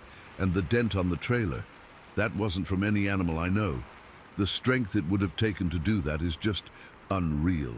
I've seen deer hits and even collisions with smaller vehicles, but this was different. It felt intentional, like whatever it was targeting me. Sometimes when I'm driving late at night on other routes, I'll catch a shadow in the woods or hear a noise that makes my heart skip a beat.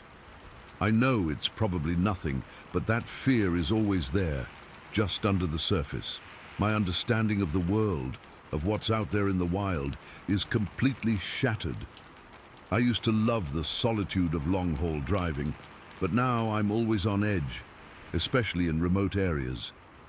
That night, I felt like I was being hunted, and I've never been able to shake that feeling. I've never told anyone about this because I don't want to be labeled as the guy who saw Bigfoot or something. But I know what I saw, and I know what happened. There's no explanation that makes sense, and that's what scares me the most. It's just this gap in my mind, this thing I can't reconcile with reality. I keep going over it in my head, trying to find some logical answer, but there isn't one. All I have is that memory, the dent in the trailer, and this chilling feeling that I was lucky to get away. So yeah, that's my story. I don't know what it was, and I probably never will. But if you're ever driving through Cameron County late at night, maybe take a different route. Trust me, you don't want to find out for yourself. Story 9. It was September 17th, 2005. A Saturday. I remember the date because it was my dad's birthday, and I'd been planning to get a deer, field dress it quick, and get back in time for his party. I was hunting down in the swamp bottoms along the West River in South Carolina. It's my spot, or was my spot. I haven't been back since that day. It's a thick, wet place, lots of cypress knees and black water, smells like mud and decay on a good day. My deer blind was set up about 1.5 miles in from the dirt road where I'd parked my truck. It was one of those old rickety wooden ones my uncle and I built years ago, nailed between 2 pines. It felt like a second home, honestly. I'd spent so many hours in there, just waiting, watching the light change through the trees. That morning, I'd gotten in there before sunrise. It was cool, but you could feel the humidity already starting to build, the kind that sticks your shirt to your back. I remember sipping my coffee from a thermos, the steam fogging up my glasses for a second. Everything was normal. Squirrels chasing each other, a pileated woodpecker hammering away somewhere, the usual rustle of leaves. I had my compound bow with me. I've never been a rifle guy. There's something more intimate about a bow, more challenging. I sat there for hours, saw a few does, but I was holding out for a buck. The sun climbed, and the heat got heavier, the kind that makes you drowsy. I was just about to call it, thinking I'd head back, maybe try again in the evening. The light was starting to get that long, golden look you get in the late afternoon, and then everything just stopped. It wasn't a gradual thing. It was like someone flipped a switch. 1 second, the woods were alive. The next, it was silent. Not a quiet silent, but a dead silent. No birds, no insects, no rustling, nothing. It was so sudden, it made the hair on my arm stand up. I remember holding my breath, listening, thinking maybe a predator was nearby, a bobcat or something. But this felt different. This felt wrong. And then the smell hit me. It was like a physical wave. I actually gagged, had to put my hand over my mouth. It was a thick, heavy stench of rotting meat, like a bucket of guts left in the sun for a week, mixed with the wet dog smell of a filthy, soaked animal. It was so strong it made my eyes water. I remember thinking maybe a bear had died nearby, but I'd never smelled anything that potent, that foul. It seemed to come from everywhere at once, just saturating the air.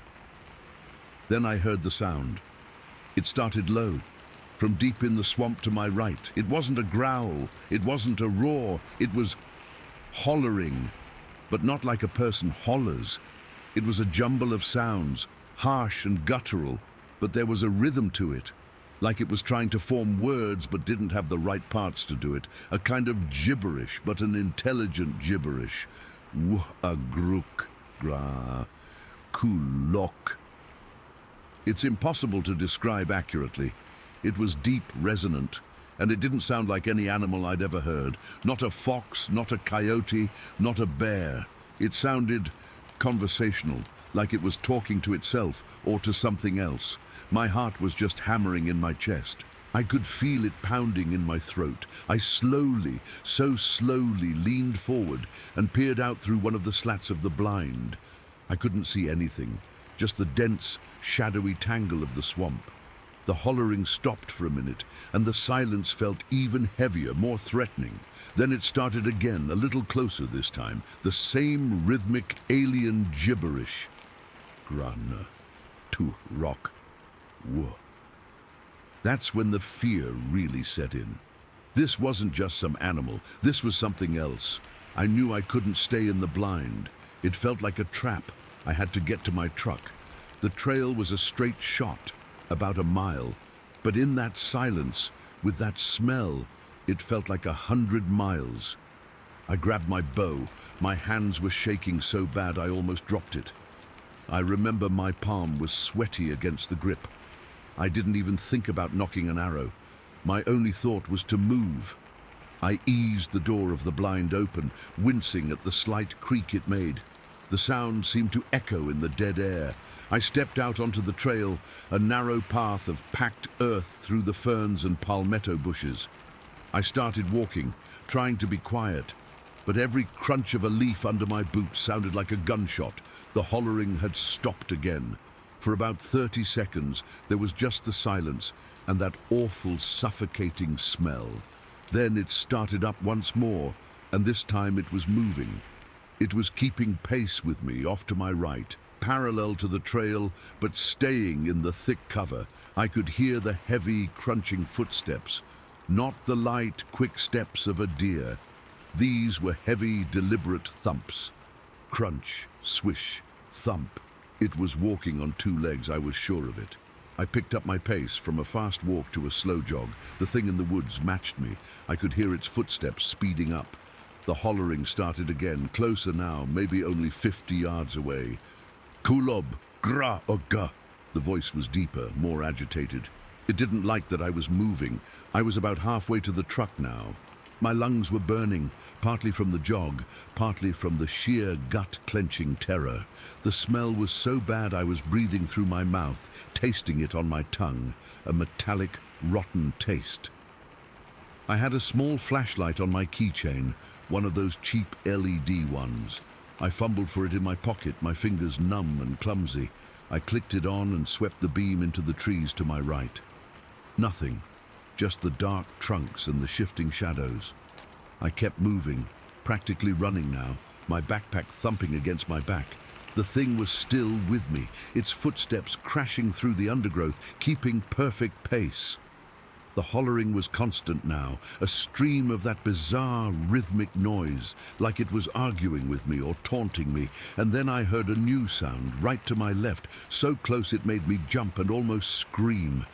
It was a breath, a heavy, deep, wet-sounding exhale, like a horse might make, but deeper, more chesty. It came from just inside the tree line, maybe 15, 20 feet away.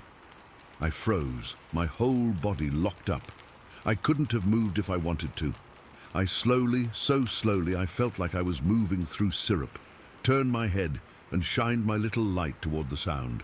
The beam was weak, but it was enough. It was standing there, just inside the shadows, half hidden behind a big pine tree. It was huge.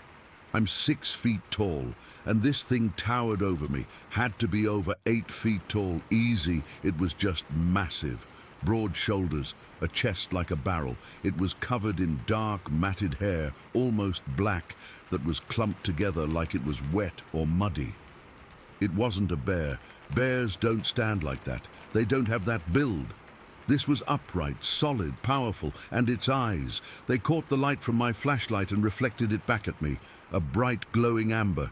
They weren't animal eyes, not like a deer's or a cat's. They were intelligent. They were looking right at me, not with a predator's stare, but with a kind of intense, deep curiosity. It breathed again, that same heavy, wet exhale. I could see its massive chest rise and fall. The smell coming off it was unbearable, a solid wall of rot and wet fur. I was trembling all over, my knees shaking so hard I thought I'd collapse. I still had my bow in my hand, but it felt like a toy, useless. It made a sound then, but not the hollering from before. This was low, almost a mumble, a soft, rumbling vibration that I felt in my chest more than heard with my ears. Grumph. It tilted its head slightly, those amber eyes never leaving mine. It was studying me. It wasn't snarling, it wasn't threatening me, it was just looking. For a long moment, we just stood there, frozen in that little circle of flashlight beam, me paralyzed with fear, it just observing. Then it moved. It didn't lunge, it didn't growl. It just turned its head, looked back over its shoulder into the deeper woods, and then turned its whole body away from me. It took a step, then another, and then it just crashed into the brush. It just plowed through it. The sound was incredible. Like a small car driving through the forest, snapping branches, crunching leaves, the whole 9 yards, and then it was gone. The spell was broken. I didn't think, I just ran. I ran like I've never run before in my life. I didn't look back. I didn't care about the noise. I just pumped my legs, my bow smacking against my side, my backpack bouncing, my breath coming in ragged, sobbing gasps.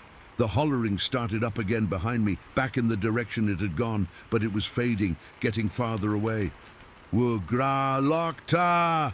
It sounded almost normal now, just part of the background noise of the swamp it had reclaimed.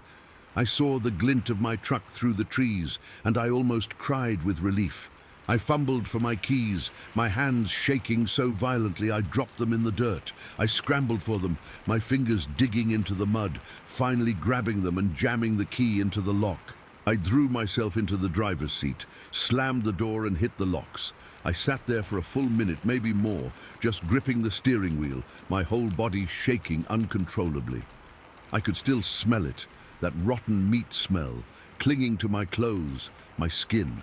I started the truck, the engine roaring to life, and I tore out of there, spraying gravel everywhere, not slowing down until I was on the paved road miles away. I didn't sleep that night. I just sat in my living room with all the lights on, jumping at every little sound. The next morning, in the cold, clear light of day, a part of me started to doubt it. Maybe it was a bear, a weird, sick bear.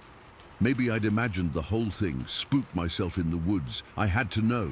I drove back out there, my heart in my throat the whole way. The woods were normal again. Birds were singing. The smell was gone. I walked back down the trail to the spot where I'd seen it.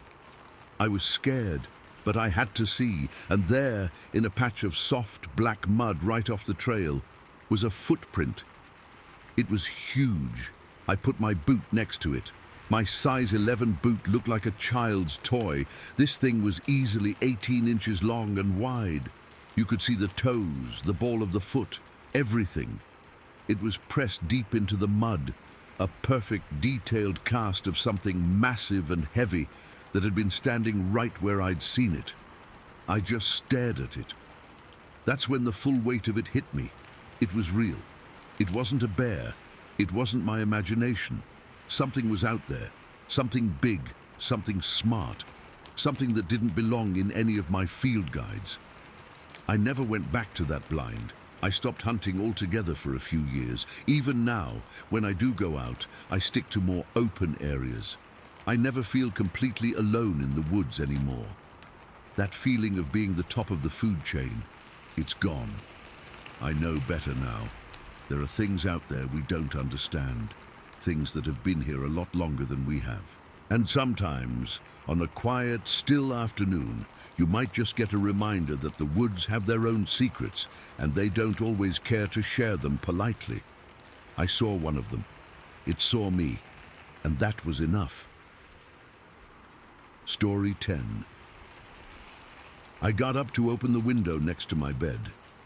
The latch was stiff, like it always was, and I had to put some shoulder into it to get it to budge.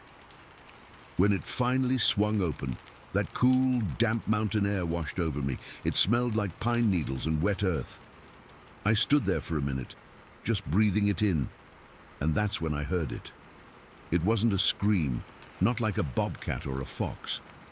Those I'd heard before, and they're sharp, they cut through the night. This was different. It started low, a deep, rumbling moan that seemed to come up from the ground itself. It rolled out of the pitch-black hill directly across from my front yard, maybe a couple 100 feet away. Then it twisted into this guttural growl, like rocks grinding together in a giant's throat. The sound was drawn out, long, maybe lasting 10 or 15 seconds, but time just stretched. It wasn't loud in a deafening way, but it had weight to it. I felt it in my chest, a physical vibration that made my ribs hum. My heart, which had been beating normally a second before, just locked up. It was a full-body flinch, a shiver that started at the base of my spine and shot right up to my teeth. My first stupid thought was, bear. But I'd heard bears. This was wrong. It was too structured, too vocal. There was an intelligence in the cadence of it, a horrible melody that didn't belong to any animal I knew. The moan had a sorrow in it, a deep, bottomless loneliness, but the growl that followed was pure threat, a promise. It was the sound of something that owned the dark and knew you were an intruder. I didn't move. I was frozen at that window, my fingers gripping the sill so hard the wood was digging into my skin. I was listening so hard, my ears started to ring with the strain. The sound didn't repeat, it just stopped, and the normal night sounds didn't come back. No crickets, no owls, nothing.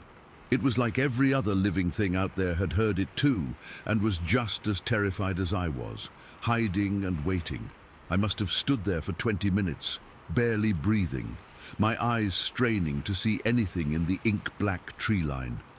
My brain was scrambling for a logical explanation. A sick elk, a moose with some bizarre throat infection, but it didn't fit. The geography was wrong for a moose, and the sound was too powerful, too primal.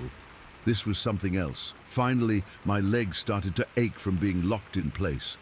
I slowly, carefully pushed the window closed. My hands were shaking so bad I could barely get the latch to catch. I didn't just close it, I checked it 3 times, pushing on the frame to make sure it was sealed. Then I went to every other window in the small cabin, the living room, the kitchen. I checked the deadbolt on the front door twice. It was a solid, old-school bolt, but suddenly it felt as flimsy as a piece of tin. I didn't sleep the rest of the night. I sat on my bed with my back against the wall, a baseball bat next to me. I left the lights off. I just sat in the dark and listened. Every creak of the cabin, every rustle of a branch against the roof made me jump. My mind kept replaying the sound over and over, that low moan, that chest-deep vibration. I could still feel it, a phantom tremor in my bones. The fear wasn't a spike of adrenaline that faded. It was a low, constant hum of dread that had settled deep inside me. I felt watched, not from one direction but from all around, like the woods themselves had eyes, and they were all focused on my little lit-up box of a house. When the sun finally started to come up, turning the sky from black to a dull, grayish blue, the tension didn't break. It just changed. The night had been about the unknown horror in the dark. The day was about seeing the place where it had come from. I waited until it was fully light, until the sun was properly up over the ridge, before I even thought about going outside. I made coffee, my hands still unsteady, and drank it, staring out the kitchen window at the hill. It looked normal, just a steep slope covered in Douglas firs and hemlocks, with a thick layer of ferns and fallen logs at the base. It looked exactly as it had the day before, but it wasn't. It was different now. It was marked. I didn't tell anyone for a week. I was embarrassed, for one. I'd just moved out here to be a tough, independent guy, and I was spooked by a noise. But more than that, I think I needed to process it myself. Saying it out loud would make it real in a way that just thinking about it wasn't. But it was eating me up. The lack of sleep was catching up to me. I'd jump at the sound of the refrigerator kicking on. I started keeping all the curtains closed after dark. Finally, I called my dad. He's a practical guy, a retired mechanic. He's the one who taught me how to change my oil and use a chainsaw. I didn't know how to bring it up, so I just sort of blurted it out during a lull in our conversation about my truck's transmission. "Hey, Dad, I heard something weird the other night." "Oh yeah? What, like a coyote?" "No, not like a coyote." I took a breath.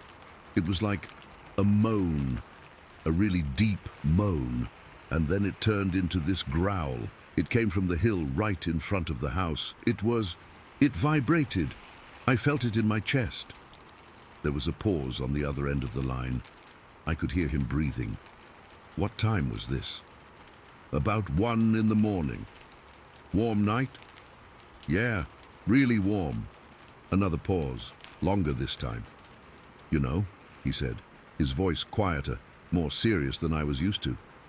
"A lot of the old-timers around here, and some of the guys I used to hunt with, they talk about that. Deep, throaty moans that you feel more than you hear. They say it might be a Bigfoot." I almost laughed. It was such a ridiculous thing to hear from my dad. Bigfoot was a cartoon, a guy in a suit on a blurry film. "Seriously, Dad?" "I'm serious. I've never heard it myself, thank God. But I've talked to men I trust, solid men who have. They describe it exactly like you just did. A sound that doesn't belong to any animal we know. A sound that gets inside you." He didn't say it to scare me. He said it like he was stating a fact. The way he'd tell me a part was worn out and needed replacing. That was what got me, his matter-of-fact tone. He wasn't joking. He believed the men who had told him those stories. And now, because of how I described it, he seemed to believe me. After I hung up, his words just hung in the air of the cabin. Bigfoot. The word felt foreign and too big for the room, but it also fit. It was the only thing that came close to explaining the sheer otherness of that sound. It wasn't a label that made me feel better. It made the fear more specific, more focused. It wasn't just a mysterious noise anymore. It was the vocalization of a specific, massive, and utterly unknown creature.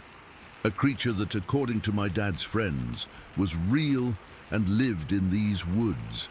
That conversation changed everything. The curiosity my dad sparked didn't replace the fear. It intertwined with it. Every time I went outside after that, I was hyper-aware. I wasn't just looking at the trees, I was looking into them, searching for shapes that didn't belong. I started noticing things I'd never paid attention to before, like the way sometimes in the evening the birds would suddenly go quiet in one particular area of the woods, the silence spreading out like a ripple. I started seeing broken branches that were too high up for a deer to reach, 7, 8 feet off the ground, snapped fresh and hanging. I found a couple of strange footprints once, after a heavy rain down near the creek bed. They were blurred by the water, but they were big, way bigger than my boot. They were deep, too, like whatever made them was immensely heavy. I didn't have plaster to make a cast, so I just took a picture with a disposable camera, but it came out blurry and useless. I threw it away. I started sleeping with a flashlight next to my bed, a big, heavy mag light that could double as a club. I kept the window closed, even on the warmest nights. The memory of that sound was a loop in my head, a recording I couldn't erase.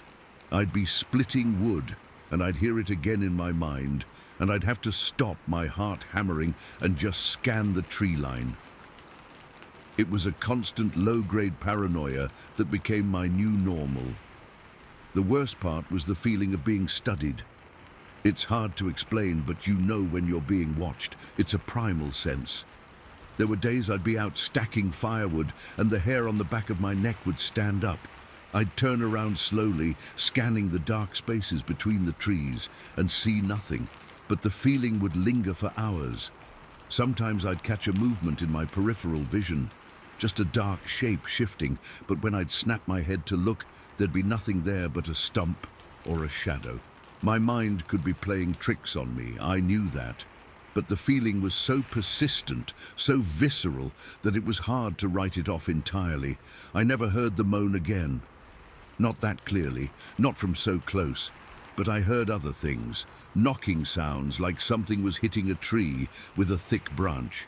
Not the random tap-tap of a woodpecker, but a series of 3 or 4 heavy, deliberate thumps that would echo through the valley and then stop. I heard what sounded like rocks being clacked together down by the creek. Once I heard a high-pitched whine, almost like a dog whistle, but just on the edge of my hearing, that made my teeth ache. I tried to rationalize it all. The knocks could be a tree falling, the rocks could be the creek itself, the whine could be some kind of insect. But stacked together with the memory of that first night, it all pointed to one terrifying possibility. I wasn't alone out here. Something else was living in these mountains, something that knew I was here, and it was letting me know it was here too. My lifelong curiosity was born from that terror.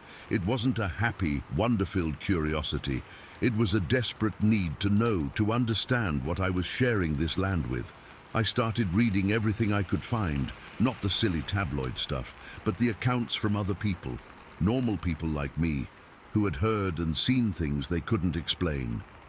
Their stories mirrored mine. The chest-deep vibrations, the feeling of being watched, the profound, eerie silence that follows the sound. It was a weird comfort knowing I wasn't crazy, but it also cemented the reality of it. This was a real phenomenon. The fear never really went away. It just became a part of me, like a scar. I still live here. I got used to the feeling in a way. I take more precautions. I'm always back inside before dark. I never go too far into the woods without a gun, not for hunting, but for the noise, for the sense of security it provides, even if a part of me doubts it would do any good against something that can make a sound like that. And sometimes, on the stillest, warmest nights, when the air is heavy and the woods are too quiet, I'll lie in bed and remember the vibration in my chest, the sheer raw power of that moan, and I'll wonder if it's still out there, just beyond the circle of light from my windows, waiting in the dark, watching the one little house that dared to interrupt its mountain. Story 11. It was late September 1978. The air had that bite to it, the kind that tells you summer's well and truly gone, but the deep freeze hasn't set in yet. Me and my brother Kevin, we were out checking our snare line. We'd set it up about 3 miles into the timber outside of Fairbanks, a good spot for snowshoe hares. We were just kids, really. I was 16, Kevin was 14. We each carried a .22 rifle, the kind you'd use for small game, not for anything. Big. The walk-in was normal at first, the usual crunch of boots on fallen leaves, the smell of damp earth and spruce. But after the first mile or so, I started to notice the quiet. It's hard to explain if you haven't spent time in the woods, but there's a difference between peaceful quiet and dead quiet. This was dead quiet. No chickadees chattering, no squirrels scolding us from the trees. Nothing. It was like something had sucked all the sound out of the world. I remember looking at Kevin, and he just shrugged, but his eyes were doing a little more looking around than usual. The first snare was fine, empty, but untouched. It was the second one that got the first real prickle going up my spine.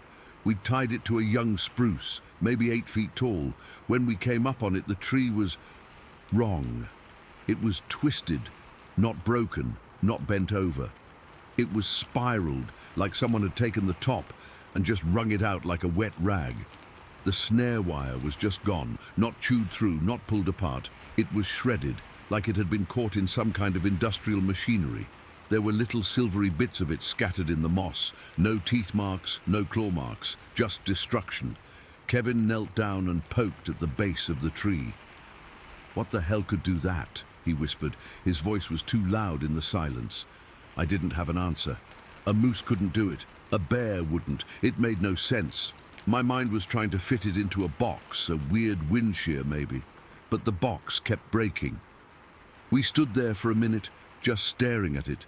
This perfectly spiral twisted tree, and I felt the first real knot form in my gut. This wasn't right. We decided to push on to the third snare. It was maybe another 500 yards down the trail. The quiet was heavier now, pressing in on my ears.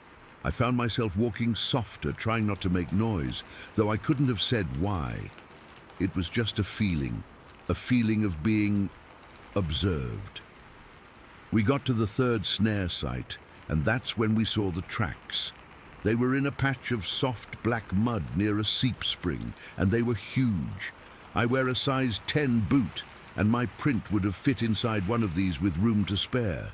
They were long and wide, and what stopped my breath was the toes, 5 of them, clear as day, and they were in a straight single file line, like a man had walked through there. But no man made that track. The depth was incredible. Whatever made it was heavy. Really heavy. I crouched down, my heart hammering against my ribs. The shape was all wrong for a bear. Bears have a back pad. Their toes are clustered. This was a foot, a long, flat, 5-toed foot. The toes were almost finger-like, and the big toe was set apart like a thumb. I could see the individual impressions of the skin, a weird, pebbly texture, not smooth like an animal's pad. Kevin was just staring, his mouth hanging open. "What is that?" he breathed, his voice thin with a fear I'd never heard in him before. I didn't answer. I couldn't. My brain was short-circuiting. All the stories, the silly campfire tales, they were flooding into my head, and my stomach was turning to ice water. This was proof of something that walked on 2 legs and was bigger and heavier than anything I knew. That's when we heard it. A heavy, deliberate crunch in the brush ahead of us. Not the light, skittering steps of a deer or a moose. This was a weight, a solid, crushing weight with every step. Crunch, pause, crunch. We both froze. I mean, absolutely froze. I don't think I even blinked. I was still crouched by the track, and I slowly, so slowly it felt like my joints were rusted shut, lifted my head. The brush was a thick wall of alder and young spruce about 50 yards ahead. The sound was coming from just inside the tree line. The crunching stopped. The silence that followed was worse. It was a listening silence. Then Kevin made this sound, this strangled little gasp. "Jesus," he whispered. It wasn't a curse. It was a prayer. I followed his line of sight, and I saw it. Behind a cluster of spruce trees, there was a shape, a massive, dark shape. It was standing upright. The trees were thick, so I couldn't get a clean look, just glimpses of darkness between the branches. But I could see its shoulders. They were impossibly broad, stretching way past the trunk it was standing behind, and it was tall. So goddamn tall. The top of its head was level with branches I knew were at least 8 feet off the ground. It wasn't moving, it was just standing there. But I knew, with a certainty that turned my blood to slush, that it was looking right at us. I could feel its gaze. It was a physical pressure, like a weight on my skin. I couldn't see its eyes, but I knew they were on me. My .22 felt like a toy in my hands. Useless. Lifting it seemed like the most ridiculous, most dangerous idea in the world. It would be like throwing a pebble at a mountain. We didn't speak. We didn't need to. Some primal, shared understanding passed between me and Kevin. Do not run. Do not make a sudden move. Back away. Slowly. I straightened up from my crouch, my legs trembling so hard I was afraid they'd buckle. We started backing up, one step, then another. We kept our eyes locked on that patch of trees, on that dark, motionless silhouette. My breath was caught in my throat. I was too scared to even breathe properly. Every nerve in my body was screaming, "Run!" But some deeper instinct held me in check. Running triggers a chase. We were not to be chased. We must have backed up 100 yards like that in what felt like slow motion. The trail curved, and the trees began to obscure that terrible sight. The last thing I saw was that vast, dark shape, still standing, still watching. It never moved a muscle. The second it was out of sight, the spell broke. We turned and we ran. We didn't run like boys. We ran like prey. We crashed through the undergrowth, not caring about the noise, our rifles banging against our backs. Branches whipped at our faces, tearing at our jackets. I could hear Kevin sobbing for breath beside me, and I realized I was doing the same. It was a blind, panicked sprint, driven by a terror so complete it wiped out every other thought. We had run maybe another 200 yards when we heard it. It wasn't a roar, it wasn't a scream, it was a vocalization. That's the only word I have for it. It started low, so low I felt it before I heard it. A vibration in the ground that traveled up through my boots into my chest. Then it rose into a sound, a long, low, guttural call that seemed to come from the very center of the earth. It was deep and chesty, resonating in the air, making the trees themselves seem to hum. It wasn't loud, not in a deafening way, but it was everywhere. It filled the space around us, vibrating in my teeth, in my bones. It was the most alone and exposed I have ever felt in my life. A bear's roar is frightening, a wolf's howl is lonely, but this was intelligent. It was a statement, and the statement was, "I am here, and you are in my world." The sound seemed to go on for a minute, though it was probably only a few seconds. When it stopped, the silence rushed back in. But it was a different silence now. It was a satisfied silence. We ran the rest of the way home without stopping.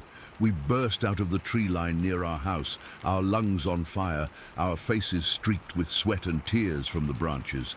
We stumbled into the kitchen, where our dad was sitting at the table, mending a fishing net. He took one look at us, wild-eyed, gasping, covered in dirt and scrapes, and his face went still. We started talking over each other, a jumble of words about the tree and the tracks and the thing and the sound. We were hysterical. I remember my voice cracking, saying, It was watching us, Dad. It was just standing there, watching us. My dad listened. He didn't interrupt. When we finally ran out of steam, just standing there panting and shaking, he looked from me to Kevin and then down at the table. He was quiet for a long time. The only sound was our ragged breathing. Finally, he looked up, his eyes serious in a way I rarely saw. "Don't go back there," he said. His voice was flat, final. "Just don't go back." That was it. No questions. No, "Are you sure?" No, "It was probably a bear." Just, "Don't go back there." He never mentioned it again, not once, in all the years that followed. And that, more than anything, sealed it for me. His reaction told me he knew. He knew exactly what we were talking about, and he knew it was real, and he knew it was something you didn't talk about. We never did go back for our snares. We never went back into that part of the timber again. I'm a grown man now, have been for a long time. I've had close calls with grizzlies, been charged by a moose, spent nights lost in the woods. Nothing, and I mean nothing, has ever come close to the sheer, primal terror of that day. The sight of that dark, impossibly large figure standing so still, and that sound, that deep, vibrating sound that seemed to come from something that shouldn't exist. It's been decades, but I can still feel that gaze on me. I can still hear that sound in my chest when the world gets too quiet. I don't know what it was. I don't have a name for it. I just know what I saw and what I heard, and the fear that has never, ever left me. Story 12. It was August of 1995, and I was 24 years old, stupid, and thought I was invincible. I'd been working a shitty job in a warehouse outside Denver, and I just needed to get away from everything, the noise, the people, the constant grind. I decided to head down to the San Juan Mountains, to a place called Ice Lakes Basin. I'd seen pictures. It looked like another planet, all turquoise lakes and jagged peaks. I figured it was remote enough that I wouldn't see another soul for a few days. I was right about that part, at least. I packed my gear into my beat-up Toyota pickup, a tent, a sleeping bag, a camp stove, a good knife, and enough dehydrated food for 4 days. I didn't own a cell phone. Nobody really did back then. It was just me and a paper map. The drive down was long, and by the time I found the trailhead, it was already mid-afternoon. The air was thin and cool, a sharp contrast to the late summer heat I'd left behind. The hike-in was a bastard, I'm not gonna lie. It was straight up, no switchbacks to speak of, just a brutal climb through dense pine forest. My legs were burning and my lungs felt like they were full of sandpaper. I was sweating through my t-shirt and the 40-pound pack on my back felt like it was filled with bricks. I remember stopping every 10 minutes, hands on my knees, just gasping, thinking, what the hell am I doing out here by myself? But that was the whole point, right? To push myself, to be alone. It took me a good 3 hours to get above the tree line. When I finally broke through, the view it knocked the wind out of me. The basin opened up into this huge rocky bowl.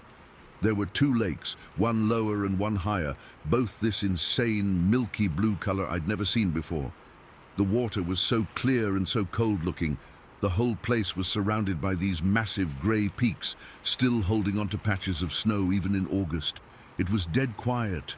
The only sound was the wind whipping across the rocks. It was the most alone I had ever felt in my life, and for a little while, it felt perfect. I scouted around for a flat spot to set up camp. I found a decent place nestled between some giant car-sized boulders not too far from the lower lake. It was sheltered from the worst of the wind. I got the tent up, my little 2-man dome, and fired up the stove to boil some water for my sad-looking pasta dinner. The sun started to dip behind the peaks, and the temperature plummeted. I'm talking going from a t-shirt to putting on every layer I had. Thermal underwear, a fleece, my thick winter coat. The sky was completely clear, a deep dark blue with the first stars starting to poke through. I remember thinking it was the most beautiful night I'd ever seen. I crawled into my tent. into my sleeping bag, and just lay there for a while, looking up at the ceiling, listening to the absolute silence. I fell asleep pretty quickly, the kind of deep, exhausted sleep you only get after a day like that. I don't know what time it was when I woke up. It was pitch black, the kind of black you only get in the deep wilderness, where there's no moon and no light pollution for 100 miles. I was awake instantly, not groggy, not confused. My heart was already hammering in my chest. Something had woken me up. Then I heard it, a loud crack, not like a twig snapping. This was a deep, wet, splintering sound, like someone had taken a sledgehammer to a thick tree trunk. It echoed through the basin, sharp and wrong, then a heavy thud. The ground actually vibrated through my sleeping pad. I lay there, frozen solid. I didn't breathe, I just listened. My ears were straining so hard they were ringing. Thump. Another one. A heavy, weighty footstep. It was close, too close. Thump. It was moving, circling my tent. I could hear the slow, deliberate crunch of gravel and dirt under an immense weight. The steps were spaced so far apart. I'm 6 feet tall and my stride is decent, but whatever this was, its steps were... I don't know, they had a huge gap between them. It wasn't walking like a person, it wasn't trotting like a bear. It was a slow, purposeful, stalking pace. My hand crept down to the side of my sleeping bag, where I had my hunting knife. It was a fixed-blade buck knife, about 8 inches long. I gripped the handle so tight my knuckles ached. It felt like a toy, a stupid, useless toy. The thing kept circling. I could hear it breathing now, not panting. It was a low, rumbling sound, like air moving through a massive pipe. I could smell it too. A musky, thick smell, like wet dog, but mixed with something else, something rotten, like old meat left out in the sun. It stopped right outside the side of my tent. I could see its shadow blot out the little bit of starlight coming through the nylon fabric. It was huge. It made my 2-man tent feel like a dollhouse. I was curled into a ball, my eyes squeezed shut, praying to a God I didn't believe in, that it would just go away. I could feel its presence. It was a physical pressure, a weight on my chest. I was so scared I thought I was going to piss myself. I was shaking so hard my teeth were chattering, and I had to clamp my jaw shut to keep them quiet. It stood there for what felt like an hour. It was probably only a minute. Then I heard it take a step, then another. It was moving away, back towards the tree line. I listened to its footsteps get quieter, the heavy thuds becoming fainter and fainter until they were swallowed by the sound of the wind. I didn't move. I stayed in that exact same position, clutching my knife, for the rest of the night. I didn't sleep a wink. I just stared at the roof of my tent, listening to every little sound, my heart refusing to slow down. The smell lingered for a long time, that awful mix of wet fur and decay. The second the sky started to turn from black to a deep dark blue, I moved. I unzipped the tent door and crawled out, my body stiff and aching from tension. The air was biting cold. My breath plumed in front of me. I looked around. Everything looked normal, the boulders, the lake, the peaks, and then I saw it. About 20 feet from my tent, there was a log. It was a good-sized log, maybe 8 inches thick. It was snapped in half, cleanly, like a giant had just stepped on it. The broken ends were splintered and white, and next to it, in a patch of soft dirt between the rocks, were footprints. I walked over to them, my legs feeling like jelly. I knelt down. They weren't right. They were human-like, but not human. They were barefoot with 5 toes, but they were so long. I took my knife out and laid it next to one for scale. The print was a good 4 or 5 inches longer than my knife, nearly 20 inches. The stride. I stood up and tried to step from one print to the next. I had to take a massive lunging leap to even come close. The distance between them was insane, double my normal reach. My brain was screaming, "Bear, it has to be a bear." But I'd seen bear tracks before. These weren't bear tracks. The shape was all wrong, and no bear I'd ever heard of walked with a stride like that. I should have packed up right then. I should have thrown all my shit in my pack and run back down that mountain as fast as my legs would carry me. That's what any sane person would have done. But I was 24, and I was stupid, and I was also pissed. Pissed that this thing had scared me so bad. Pissed that it had ruined my perfect solo trip. A part of me, a stubborn, idiotic part, refused to be run off. My plan for the day was to climb a peak called Golden Horn, and damn it, I was still going to do it. I figured whatever it was gone now.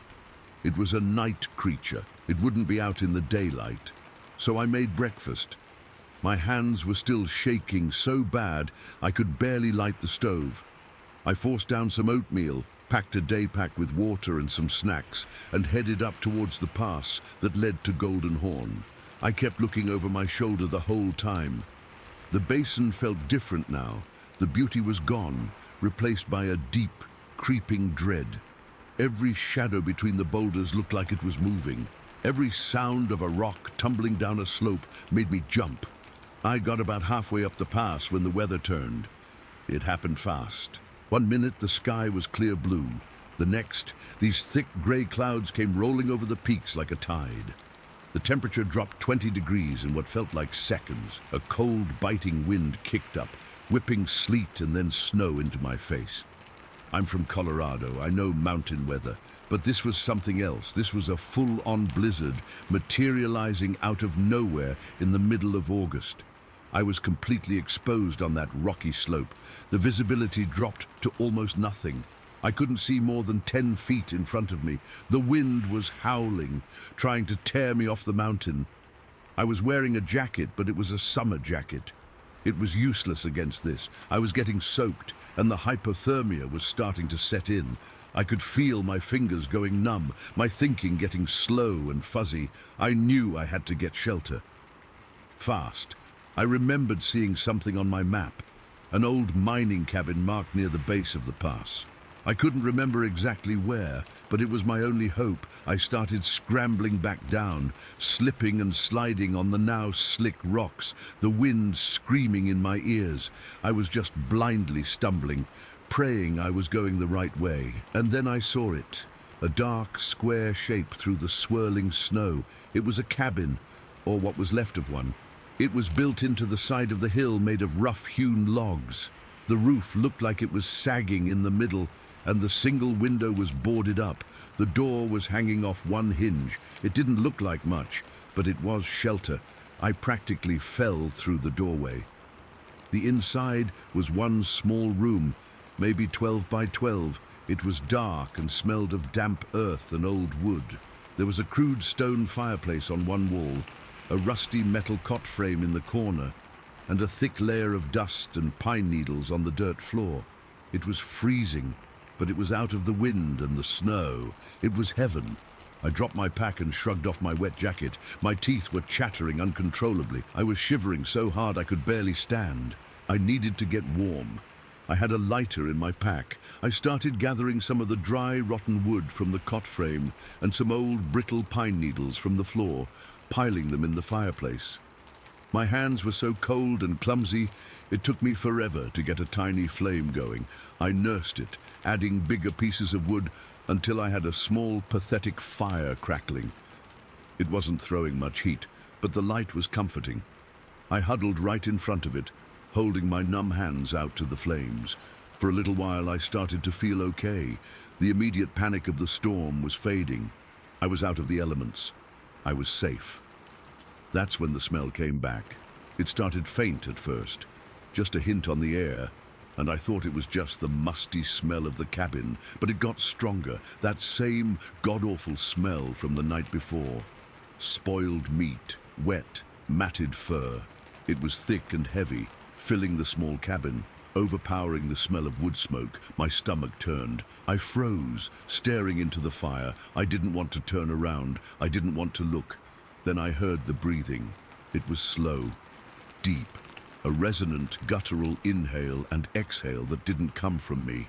It was coming from the dark corner of the cabin, the corner farthest from the fire, behind the rusted cot. My blood went cold. I wasn't alone. I slowly, so slowly turned my head. My headlamp was still on my head. I hadn't taken it off. I clicked it on. The beam cut through the darkness, shaking because my whole body was shaking. It illuminated the cot, the dirt floor, the log wall. And then it hit the far corner. There was nothing there, just shadows.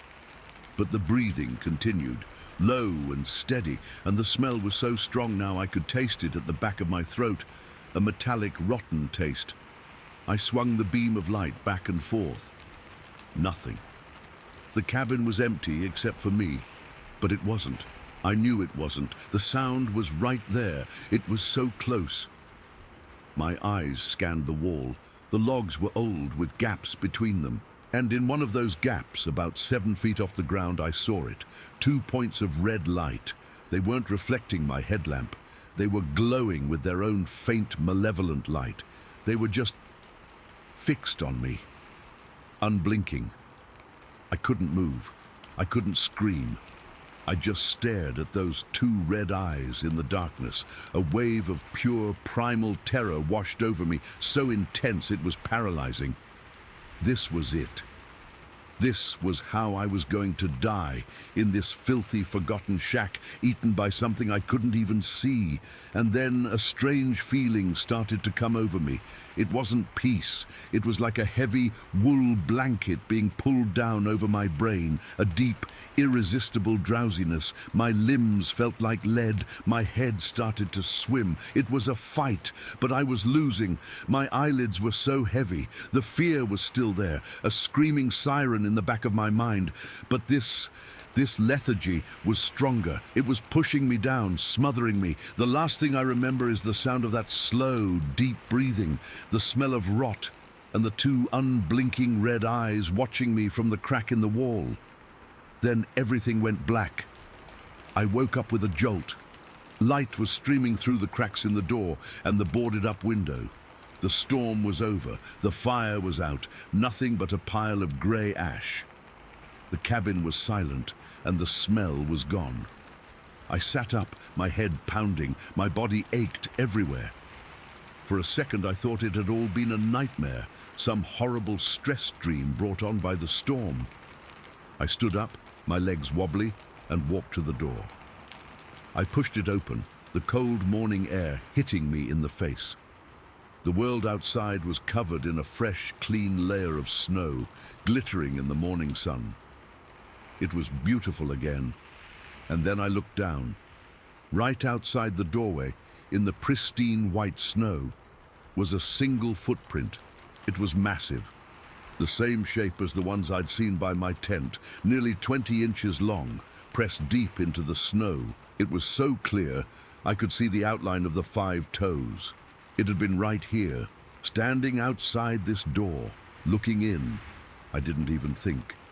I didn't pack my things neatly. I just grabbed my pack and my jacket and I ran. I half ran, half stumbled, fell, got up and ran again, all the way down that mountain, through the snow, through the trees, not stopping, not looking back. I made it to my truck, fumbled with the keys, started the engine, and peeled out of that gravel lot like the devil himself was on my bumper. I drove straight to the first town I found, Silverton. I walked into the first diner I saw, my clothes still wet, my face probably white as a ghost. I ordered a coffee and just sat there, shaking for a long time. I never went back to the San Juans. I never went backpacking alone again. People ask me about it sometimes, and I just say I had a bad experience with the weather. I don't tell them about the footsteps, the smell, the breathing, or the eyes. I don't tell them that I know, for a fact, that I spent the night trapped in a cabin with something powerful and old and intelligent, something that could have killed me any time it wanted. But for some reason it didn't. It just watched, and then it let me go.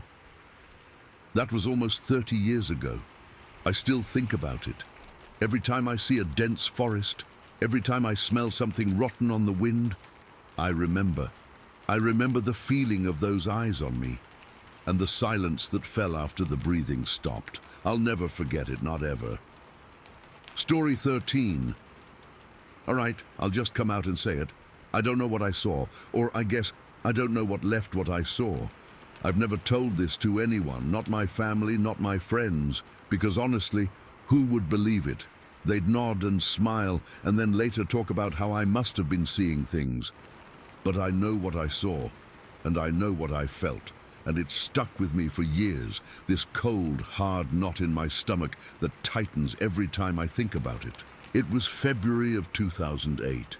I remember that winter was particularly brutal, even for Northeast Washington.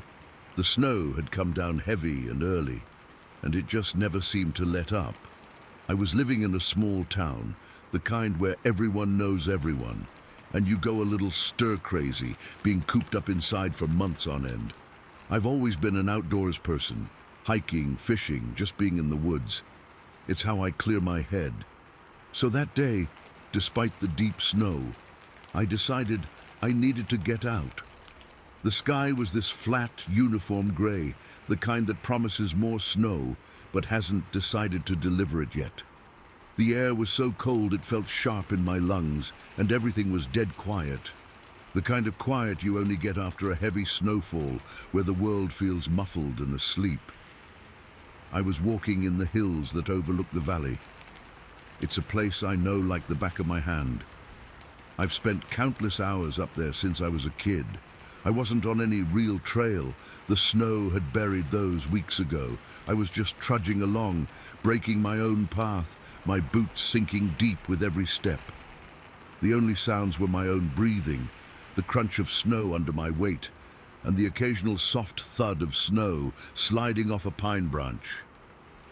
It was peaceful. At first, I'd been out for maybe an hour, maybe a little more. I was just starting to work up a sweat under my layers, my face feeling numb from the cold. I was looking down, watching my feet to make sure I didn't step in a hidden dip or on a loose rock when I saw it. A single footprint. It was off to the side of the path I was making, pressed into a flatter, more open patch of snow under the bare limbs of a birch tree, and it stopped me dead in my tracks. It was a footprint, but it wasn't from a boot. It wasn't from any animal I knew. It looked like a bare human foot, but it was huge. I mean massively huge. My own feet are a size 10, and this thing made my boot print look like a child's. I'm not exaggerating when I say it had to be at least 3 shoe sizes bigger, probably more. My first thought was, who the hell is walking around out here barefoot in the snow? It was insane. It was below freezing. You'd get frostbite in minutes. But there it was. The detail was what got me. It wasn't a blurry impression. It was clear. I could see the definition of the toes. 5 of them. The ball of the foot. The arch. The heel was pressed deep, really deep. The thing that made it must have been heavy. Seriously heavy. I remember just standing there, my breath pluming out in quick white puffs. The peace I'd been feeling was gone, replaced by this low, humming confusion. I looked around, my head on a swivel, scanning the trees. Nothing, just the endless white and grey and green of the pines. Silence, complete and total silence, except for the blood starting to pound in my ears. I crouched down next to it, my knees cracking in the cold. I didn't want to get too close. I didn't want to mess it up, but I had to see. The snow was powdery on top but had a crust, and this print had smashed right through it. The edges were sharp. It was fresh. It hadn't been there long, or the wind would have started to blur it. The sheer size of it was one thing, but the fact that it was alone was another. There were no other prints, no trail leading to it or away from it. It was just this one. Perfect, terrifying print, right in the middle of nowhere. It was like whatever made it had taken one step here, right on this spot, and then vanished, or stepped into deeper snow where it wouldn't leave a mark, or maybe it had jumped down from a tree. That thought made my skin crawl. I didn't have a camera. This was 2008. I had a cell phone, but it was one of those basic flip phones with a garbage camera, and besides, the battery was probably dead from the cold. I felt a surge of panic. I needed proof. I needed to show someone, because I knew even as I was looking at it that no one would ever believe me. So I did the only thing I could think of. I took off my glove, my fingers immediately going stiff with the cold, and I carefully placed my own boot right next to the print for scale. Seeing them side by side like that made my stomach drop. The difference was staggering. My size 10 boot looked tiny, comical almost, next to this thing. The width was what got me. My foot is narrow, but this print was broad, splayed. It looked powerful. That's when the fear really set in. It wasn't just curiosity or confusion anymore. It was a deep, primal fear, the kind that sits at the base of your spine. This wasn't a person. No person could have a foot that big, and no person would be walking barefoot in this weather. And it wasn't a bear.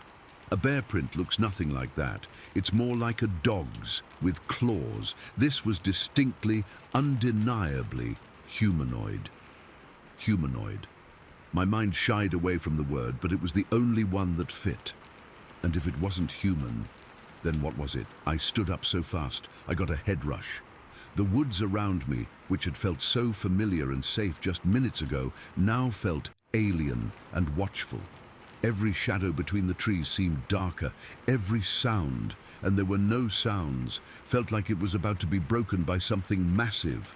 I was completely alone out there, miles from my truck, miles from anyone. The isolation pressed in on me, heavy and suffocating. I kept turning in slow circles, my heart hammering against my ribs. I was looking for any sign, any movement. The hair on my arms and the back of my neck was standing up. I felt exposed. I felt like I was being watched. It was an intense, physical sensation, like a pressure on my skin. I know that sounds crazy, but I swear I could feel eyes on me. My brain was racing, trying to find a logical explanation. A hoax? Out here, in the middle of a snowstorm season? Who would do that, and how? The print was too perfect, too detailed. It was pressed deep, indicating a weight that a person on snowshoes wouldn't have in one spot. It was just impossible. Then I started thinking about the stories. You hear things living out here, whispers mostly, old-timers talking about things in the woods, things that don't have a name. Bigfoot, Sasquatch. I'd always dismissed it as folklore, campfire nonsense for tourists. But right then, crouched in the snow next to that print, it didn't feel like nonsense. It felt like the only possible answer, and that was the most terrifying thought of all. I had to get out of there. The urge to run was overwhelming, a pure animal instinct. But I forced myself to stay calm. Running blindly in deep snow is a good way to break an ankle or get lost. And the thought of being injured out there, with that thing, possibly nearby, made my blood run cold. I took one last long look at the print. I tried to memorize every detail, the way the big toe was slightly apart from the others, the deep impression of the heel, the sheer scale of it. I wanted to burn it into my memory. Then I started back the way I came, following my own boot prints. The walk back was a nightmare. Every few steps, I'd stop and listen, my whole body tense. I kept looking over my shoulder, expecting to see a dark, massive shape moving between the trees. The silence was no longer peaceful. It was oppressive, a blanket waiting to be torn. I started hearing things. A crack of a branch to my left would make me jump and spin around, my breath catching in my throat. But there was never anything there, just the forest, holding its breath with me. My own tracks, which had been a comforting guide, now felt like a trail leading right to me. What if whatever made that print was following my trail? What if it was curious, or worse? I kept imagining it. A huge, hairy thing, moving silently through the snow just out of sight, its eyes fixed on my back. I could almost feel its breath on my neck. I started moving faster, my lungs burning from the cold air and the exertion. I wasn't walking anymore. I was half stumbling, half jogging, desperate to put distance between me and that clearing. The weight of my backpack felt like it was pulling me down. I remember the sound of my own panicked breathing, loud and ragged in the stillness. The world had shrunk to the next 10 feet in front of me, the next safe-looking tree to pass. Time stretched out, The hike that had taken me an hour on the way out felt like it took 3 times as long on the way back. My mind was playing tricks on me. Every dark stump became a crouching figure. Every swaying branch was a reaching arm. I was drenched in a cold sweat underneath my winter clothes, a nasty, clammy feeling that made me shiver uncontrollably. When I finally broke through the tree line and saw my old beat-up truck sitting alone in the pull-off, I almost cried with relief. I fumbled for my keys, my hands shaking so badly I could barely get the key into the lock. I threw my backpack into the passenger seat and scrambled in, slamming the door shut and immediately hitting the lock button. I sat there for a long time, just breathing, the engine running and the heater blasting. I watched the tree line, half expecting to see it step out of the shadows and look at me. But nothing happened. The woods were just woods again. Quiet. Still. I drove home in a daze. I didn't stop for coffee. I didn't stop for gas. I just went straight home, locked the door, and didn't go back into those hills for a very, very long time. I never went back to that spot. I thought about it, of course. I thought about getting a camera, going back with friends, trying to find more evidence. But the more I thought about it, the more the fear came back. That feeling of being watched, of being prey. I couldn't do it. So that's it. That's my story. One single footprint in the snow on a grey day in February. No dramatic chase, no roaring monster, no final confrontation. Just one piece of evidence, clear as day, that something I can't explain was out there with me. Something heavy and unknown and barefoot in the snow. And the worst part, the part that still keeps me up some nights, is the knowledge that it's probably still out there, roaming those mountains, and I'll never know what it was. I just have the haunting reminder of its one solitary step. Story 14. All right, so this is something I've carried with me for decades, and I've only told a handful of people. Most of them didn't believe me, or they tried to explain it away. But I know what I saw. I was 15 years old, a sophomore at a private boarding school in North Tucson, Arizona.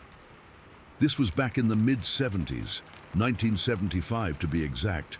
The school was surrounded by this vast open desert, all mesquite and creosote bushes, with the Catalina Mountains looming in the distance. It was isolated, which I usually loved. I was the kind of kid who'd rather be outside than stuck in a classroom. I hiked all the time, knew the trails and washes for miles. It was a Tuesday in the middle of November. I remember the date because we'd just had a history test and I was glad to be done with it. The air was starting to get that crisp, cool edge that Tucson gets in the fall, but the sun was still warm on your skin. After my last class, around 3 in the afternoon, I decided to go for a walk. I didn't have any specific plan, just wanted to get out and clear my head. I headed north, away from the main campus buildings, past the football field, and toward an area we just called the Old Corral. It wasn't much, just a crumbling wooden fence line and a rusty dry water trough, a leftover from when this was all probably ranch land. Beyond it, the desert just stretched out, raw and empty. I was hopping over the low part of the broken fence when I felt it. The first thing was the smell. It hit me like a physical wall.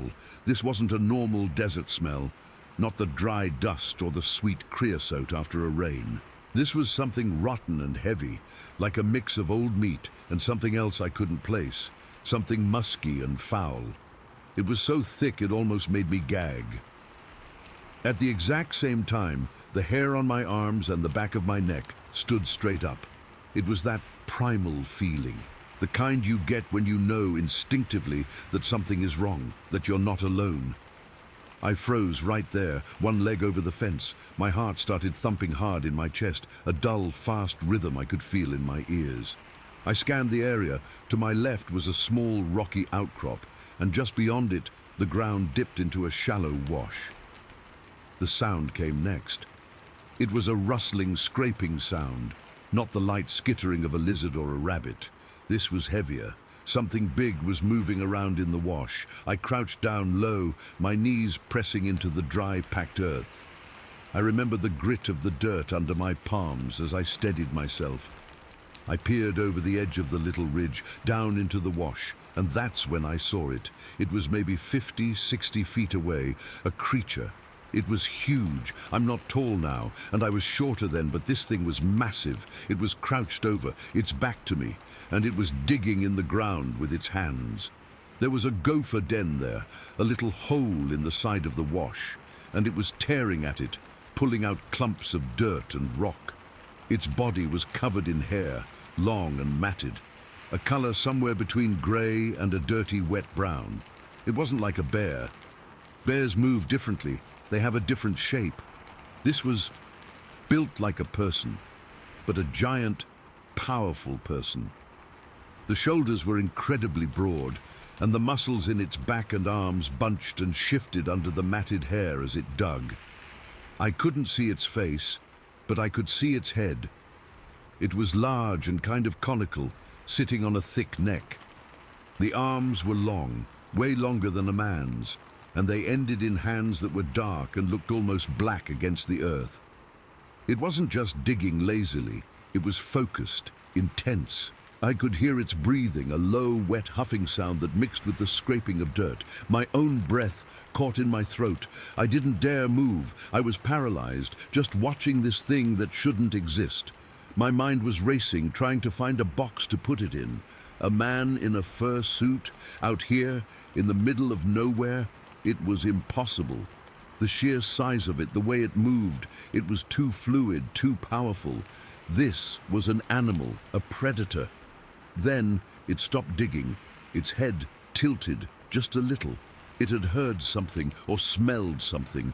The wind was blowing from me toward it, and I realized with a fresh wave of terror that it had probably just caught my scent. That foul odor was probably its own, and now it knew I was here. Slowly, so slowly it was agonizing, it started to turn its head. I didn't wait to see its face. I didn't want to know what its eyes looked like. A jolt of pure, electric fear shot through me. I scrambled backward, my shoes slipping on the loose gravel. I didn't even try to be quiet anymore. I just ran. I turned and I sprinted. I leaped over the corral fence without even thinking, my backpack slamming against my back. I was running across this open field, this huge, flat expanse of dirt and scrub between me and the safety of the campus. It felt like a mile, but it was probably only a few hundred yards. The whole time, I was expecting to hear pounding footsteps behind me, to feel a massive hand grab my shoulder. I kept imagining it, this giant gray thing chasing me, its long legs covering the ground in huge strides. I didn't look back. I couldn't. My lungs were burning, my legs felt like jelly, but I pushed harder than I ever had in my life. I remember the sting of a mesquite branch whipping across my face, but I didn't feel the pain until later. All I could think was, get to the buildings, get to people. I finally burst out of the field and onto the paved path near the dormitories. I didn't stop running until I was inside the main administration building, my chest heaving, sweat pouring down my face and stinging my eyes. I must have looked insane. I went straight to the school secretary's office. Her name was Mrs. Gable, a kind older woman who was always knitting. I was gasping, trying to get the words out. I saw something, I panted, out by the old corral, a monster. She looked up from her knitting, her glasses perched on the end of her nose. She had a concerned but skeptical look. A monster, dear? What kind of monster? I tried to describe it. The size, the hair, the smell, the way it was digging. My hands were shaking so badly I could barely hold them still. She gave me a piece of paper and a pencil and said, "Here, honey, draw it for me." So I did. I sketched out this hunched-over, massive figure with long arms and a conical head. It was crude, but it captured the shape, the sheer bulk of it. She looked at the drawing, then back at me. "It's probably just a bear, sweetie. You know they come down from the mountains sometimes." It wasn't a bear, I insisted, my voice trembling. It was different. It was standing like a person. She patted my hand. "You've had a scare. Why don't you go lie down in the infirmary?" That was it. That was the response. A pat on the hand and a suggestion that I was hysterical. I took the sketch back and went to my dorm room, folding the paper and stuffing it into my history textbook. I didn't sleep at all that night. Every time I closed my eyes, I saw its broad, hairy back. I heard that wet, huffing breath, and I smelled that god-awful stench. For months, I tried to put it out of my mind. I stopped hiking alone. I stuck to the main paths. People at school had heard about my bear story, and I got a few jokes, some weird looks. I learned to keep my mouth shut. Then, in the spring of 1976, it came back. It was a Saturday morning, warm and sunny. A bunch of us were on a geology field trip, poking around in a large wash a couple of miles from campus. We were supposed to be identifying different rock layers. I was walking a little ahead of the group, my head down, not really paying attention to the rocks. I was looking at the sand in the wash, and I saw them. Footprints, they were huge. I mean, unbelievably huge. Longer than my forearm and twice as wide. They were human-shaped with 5 toes, but they were just massive. And the spacing between them was what really made my blood run cold. They were about 5 feet apart. 5 feet. To take a step that long, you'd have to be running, or you'd have to be enormous. The same cold dread from November washed over me. That smell, the feeling of the hair standing up on my arms, it all came rushing back. This was it. This was proof. I looked around, my heart hammering again. The wash was quiet. The rest of the class was 100 yards back, laughing and chatting. I couldn't just leave them there. I felt this compulsive need to protect them, to hide them, as if seeing them would summon the thing that made them. I started grabbing branches from a fallen Palo Verde tree and carefully laid them over the clearest print. I covered a second one and a third. My hands were shaking. I was covering the evidence, but I was also marking the spot. I had to know I wasn't crazy. One of the teachers, Mr. Davies, saw me.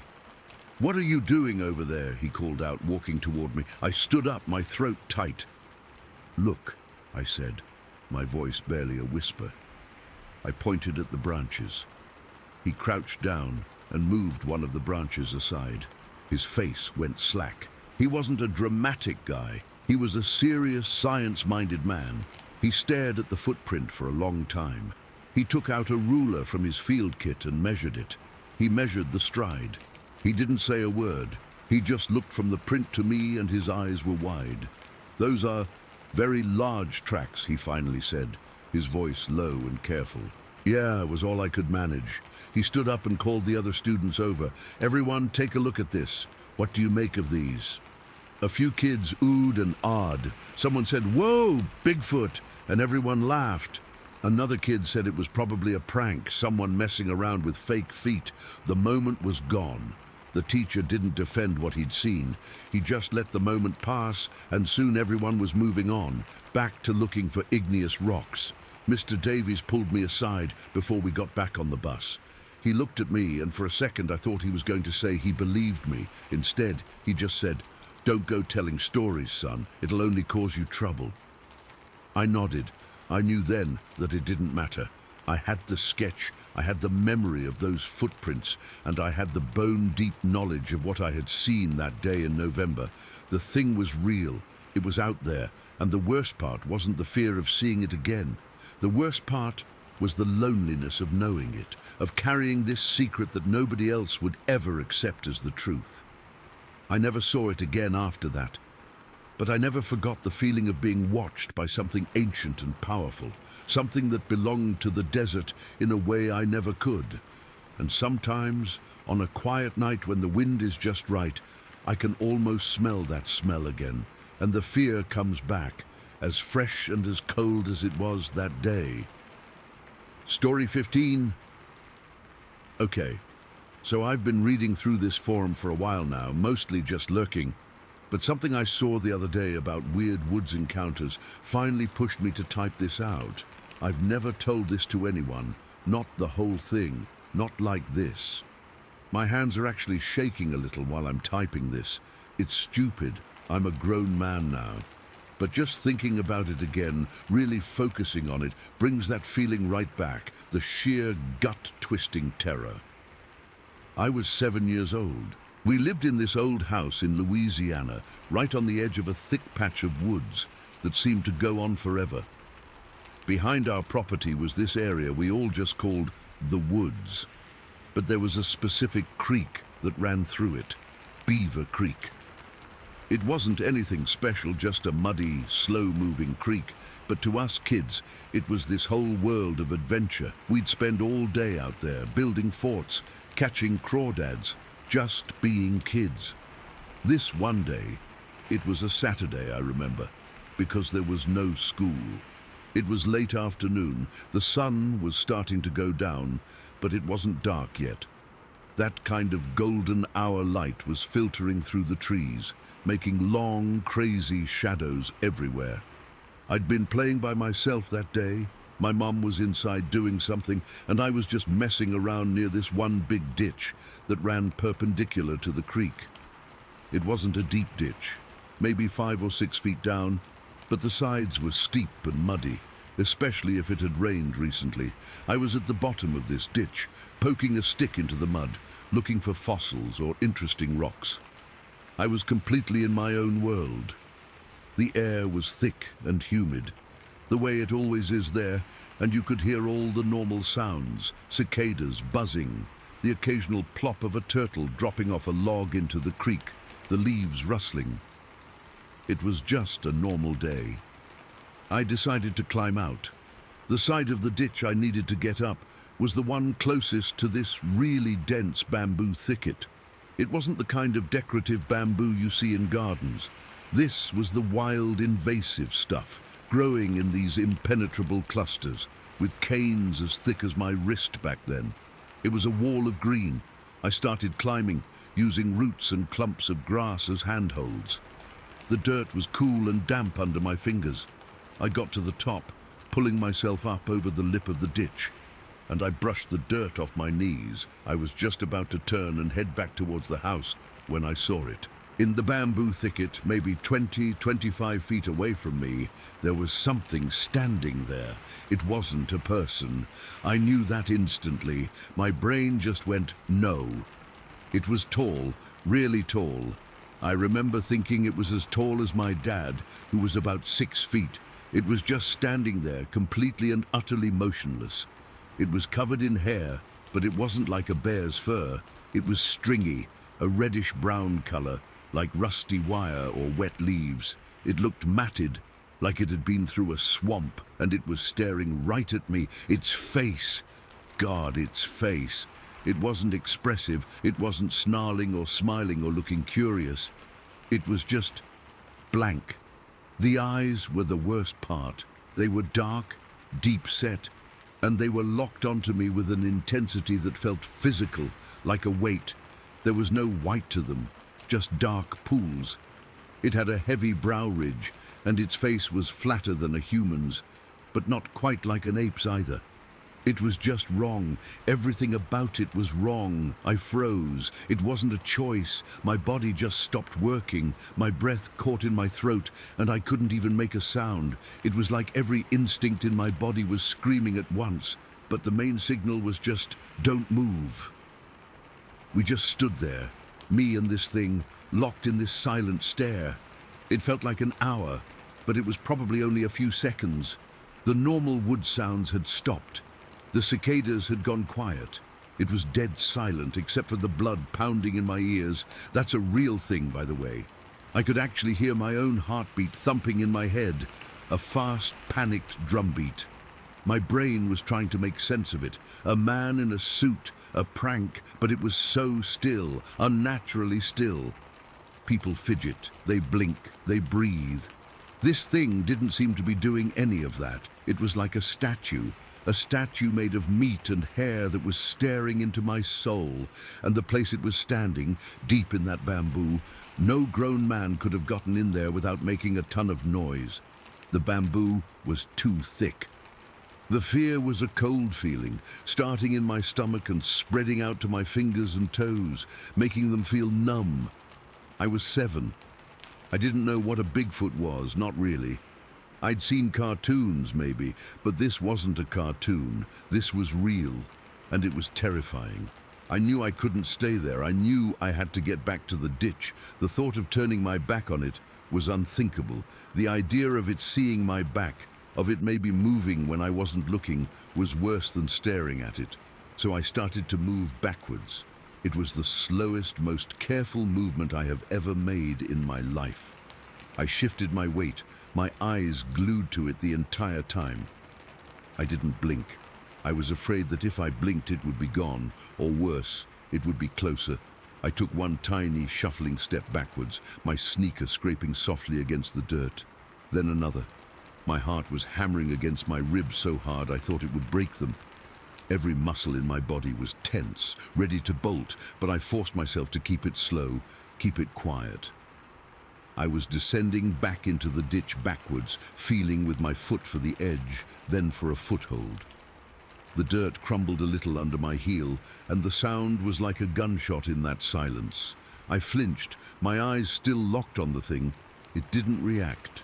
It just kept staring, that blank, expressionless stare. It was worse than if it had growled. A growl would have been an animal sound, something I could understand. This silence was intelligent. It was observing. I got one foot onto the slope of the ditch, then the other. I was half crouched, sinking down, my view of it starting to be blocked by the edge of the ditch.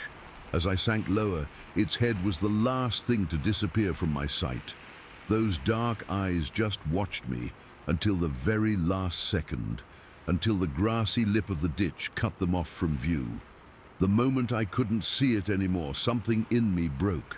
The controlled terror exploded into pure, unthinking panic. I scrambled up the other side of the ditch, not caring about being quiet anymore. I was clawing at the dirt, my knees scraping on rocks and roots. I got to the top and I ran. I have never run that fast in my life, before or since. I wasn't running on a path. I was just crashing through bushes, ducking under low branches, my lungs burning. I didn't look back. I couldn't. The image of it was burned into the back of my eyelids anyway. I burst out of the tree line into our backyard, the sight of our rusty swing set, my mum's laundry hanging on the line. It was so normal, it almost felt alien. I slammed through the screen door into the kitchen, my chest heaving, my face probably white as a sheet. My mum was at the counter. She turned and saw me, and her smile instantly vanished. "What's wrong? What happened?" I was crying then. Big, gasping sobs I couldn't control. I tried to talk, but all that came out was, "In the woods, there was a thing." She hugged me, asked me if it was a snake or a dog or a man. I just kept shaking my head, unable to form the words to describe it. How do you describe that? It wasn't any of those things, it was just a thing. A tall, red-brown, hairy thing that stands too still and stares. I never went back into those woods alone again. Not for years. I'd look out my bedroom window at night towards the tree line, and my stomach would clench. I started having nightmares. The same one, over and over. I'm climbing out of the ditch. I look up and it's there, but this time it's closer, and it smiles. That's the part that messes with me the most, even now. The silence, the stillness. It didn't chase me. It didn't make a sound. It just watched. Why? What was it doing? Was it just as surprised to see me as I was to see it, or was it something else? That's the question that has haunted me for decades. The memory of its stare, that empty, penetrating stare, it never really left me. It instilled a kind of deep, primal fear of dense woods and being watched that I've never been able to shake. I can be in a forest now as an adult, and if it gets too quiet, that feeling comes back. The feeling that I'm not alone, and that whatever is with me isn't just a deer or a raccoon. I've read other accounts since then on places like this. The descriptions sometimes match, sometimes don't. But the feeling they describe, That gut-level, ice water in the veins terror. That I recognize, that I know is real, because I felt it one afternoon when I was 7 years old in the woods behind my house, when I climbed out of a ditch and met something's gaze that I still can't explain. Story 16. Okay, so this happened back in July of 2009. I was living in Fairbanks, Alaska at the time, working a regular job that had me driving home around the same route every day. Auburn Drive was my usual way back, and it was just another evening. Nothing special.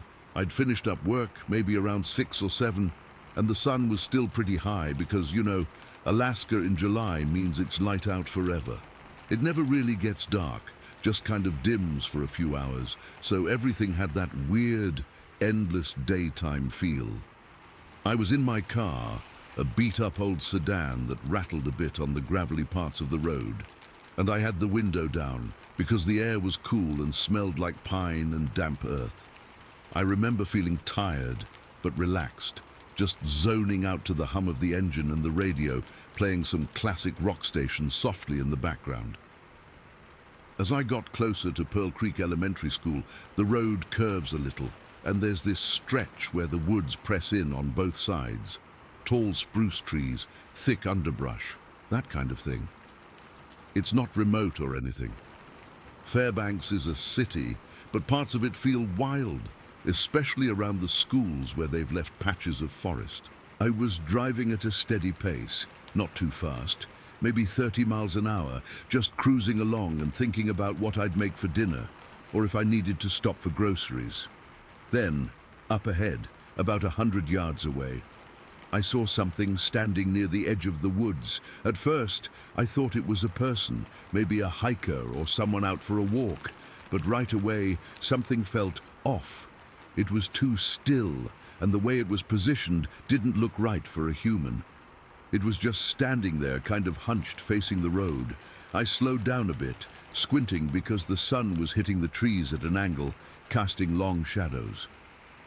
As I got closer, maybe within 50 yards, my brain started to catch up with what my eyes were seeing.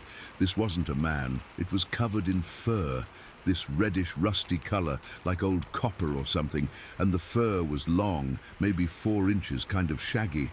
It wasn't bulky like a bear. It was taller and leaner, but solid. I could see the shape of its shoulders and arms, and it had this posture that was almost human, but not quite, more slumped, like it was heavy. My heart just dropped into my stomach. I remember my hands tightening on the steering wheel, and I heard myself say out loud, "That's no man." My voice came out all shaky, and I felt this cold wave of terror wash over me. It wasn't like seeing an animal you recognize. It was something else, something that shouldn't be there. Then, in an instant, it moved. It bolted into the woods toward the school, and the way it ran, God, I'll never forget that. It wasn't smooth or graceful. One foot pushed off normally, like a human step, but the other leg did this weird thing where it caused a slight upward spring, almost like a bound. It was lopsided and unnatural, and it made my skin crawl. I could hear the rustle of leaves and branches as it crashed through the undergrowth, but it was fast, way faster than anything that size should be able to move. It ran parallel to the road for a few seconds, and I watched it, my eyes glued to it, before it disappeared into the thicker part of the forest. The whole thing probably lasted less than 10 seconds, but it felt like forever. My car was still rolling, and I had to slam on the brakes to stop myself from driving right past. I pulled over to the shoulder, my heart pounding so hard I could feel it in my throat. I was breathing heavy, like I'd been running, and my hands were trembling. I just sat there for a minute, staring at the spot where it had vanished. The woods were dense there, all dark shadows and tangled branches, and I couldn't see anything now. Everything was quiet again, except for the sound of my engine idling and the distant noise of a car somewhere else. I felt this urge to get out and look, but I was scared, really scared. What if it was still there?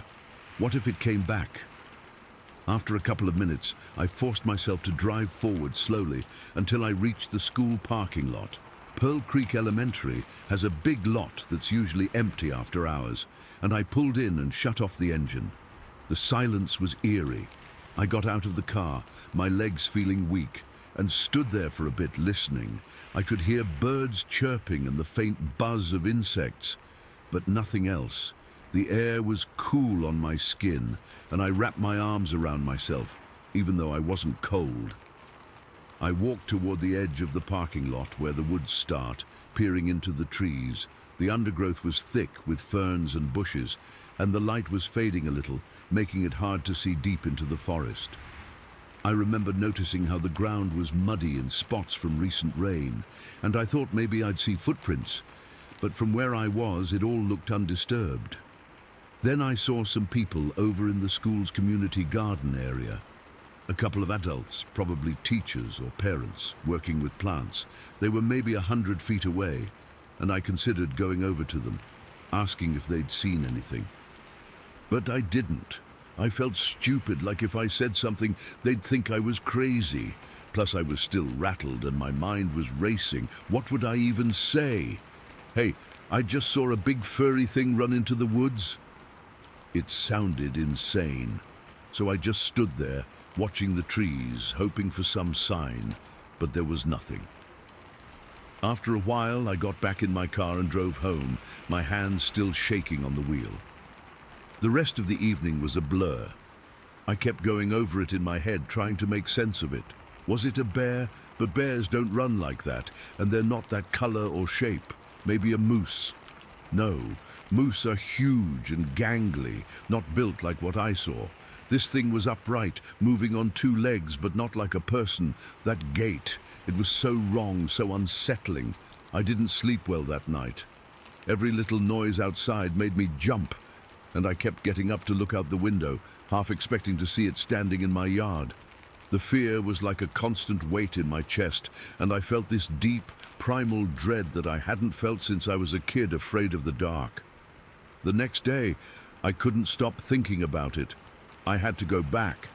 So after work, I drove to the school again, this time parking in the same spot. It was around the same time, early evening, and the light was similar. I got out and started walking along the edge of the woods, my eyes scanning the ground for any clues. That's when I saw a couple walking their dogs, a man and a woman with two big retrievers. They looked friendly, so I approached them, my heart beating fast.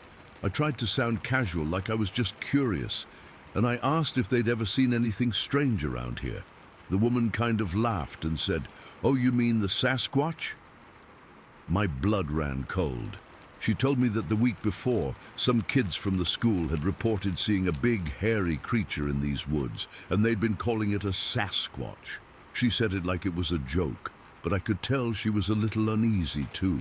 The man nodded and added that they'd heard noises sometimes, deep growls or heavy footsteps, but they always brushed it off as animals.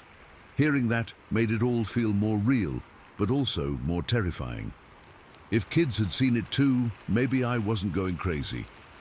I thanked them and left, feeling a mix of relief and panic. Relief that I wasn't alone in this, but panic because if it was real, what did that mean?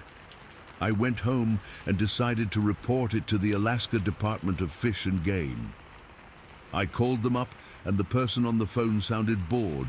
I described what I saw, and they said something like, "Yeah, we get calls like that sometimes." And that was it. No follow-up, no one came out to investigate. I felt dismissed, like my experience didn't matter, and that's how it ended. No answers, no closure, just this lingering feeling that something was out there, something I couldn't explain. Even now, years later, I think about it often. That image is burned into my mind. The reddish fur, the unnatural run, the way it vanished into the trees.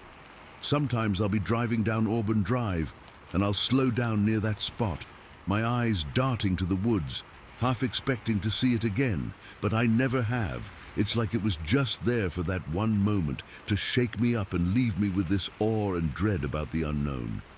I don't talk about it much because people might not believe me, but I know what I saw, and every time I remember it I get that same chill, that fear that maybe we're not alone in these woods, and maybe we never really were. Story 17. This was back in early June of 1991. I was in my late 30s then, and my son was about 10 years old. He's grown now, with kids of his own, but back then, he was this little guy full of energy, always wanting to go on adventures. I'd been feeling nostalgic, I guess, or maybe just stupid, because I decided to take him up to French Gulch in California. It's this wooded area not far from where I grew up. And when I was a kid, I used to go there with my dad to hunt or just explore. But I always had this weird feeling there, like I was being watched. Nothing ever happened back then, no big scare or anything. But it was this constant low-level creepiness that stuck with me. I figured, hey, it's been decades, I'm an adult now, maybe it was just my imagination. So I thought it'd be fun to show my son the place, maybe gather some pine cones for a craft project his mom wanted to do. We drove up there in my old pickup truck, one of those beat-up Fords that rattled if you went too fast.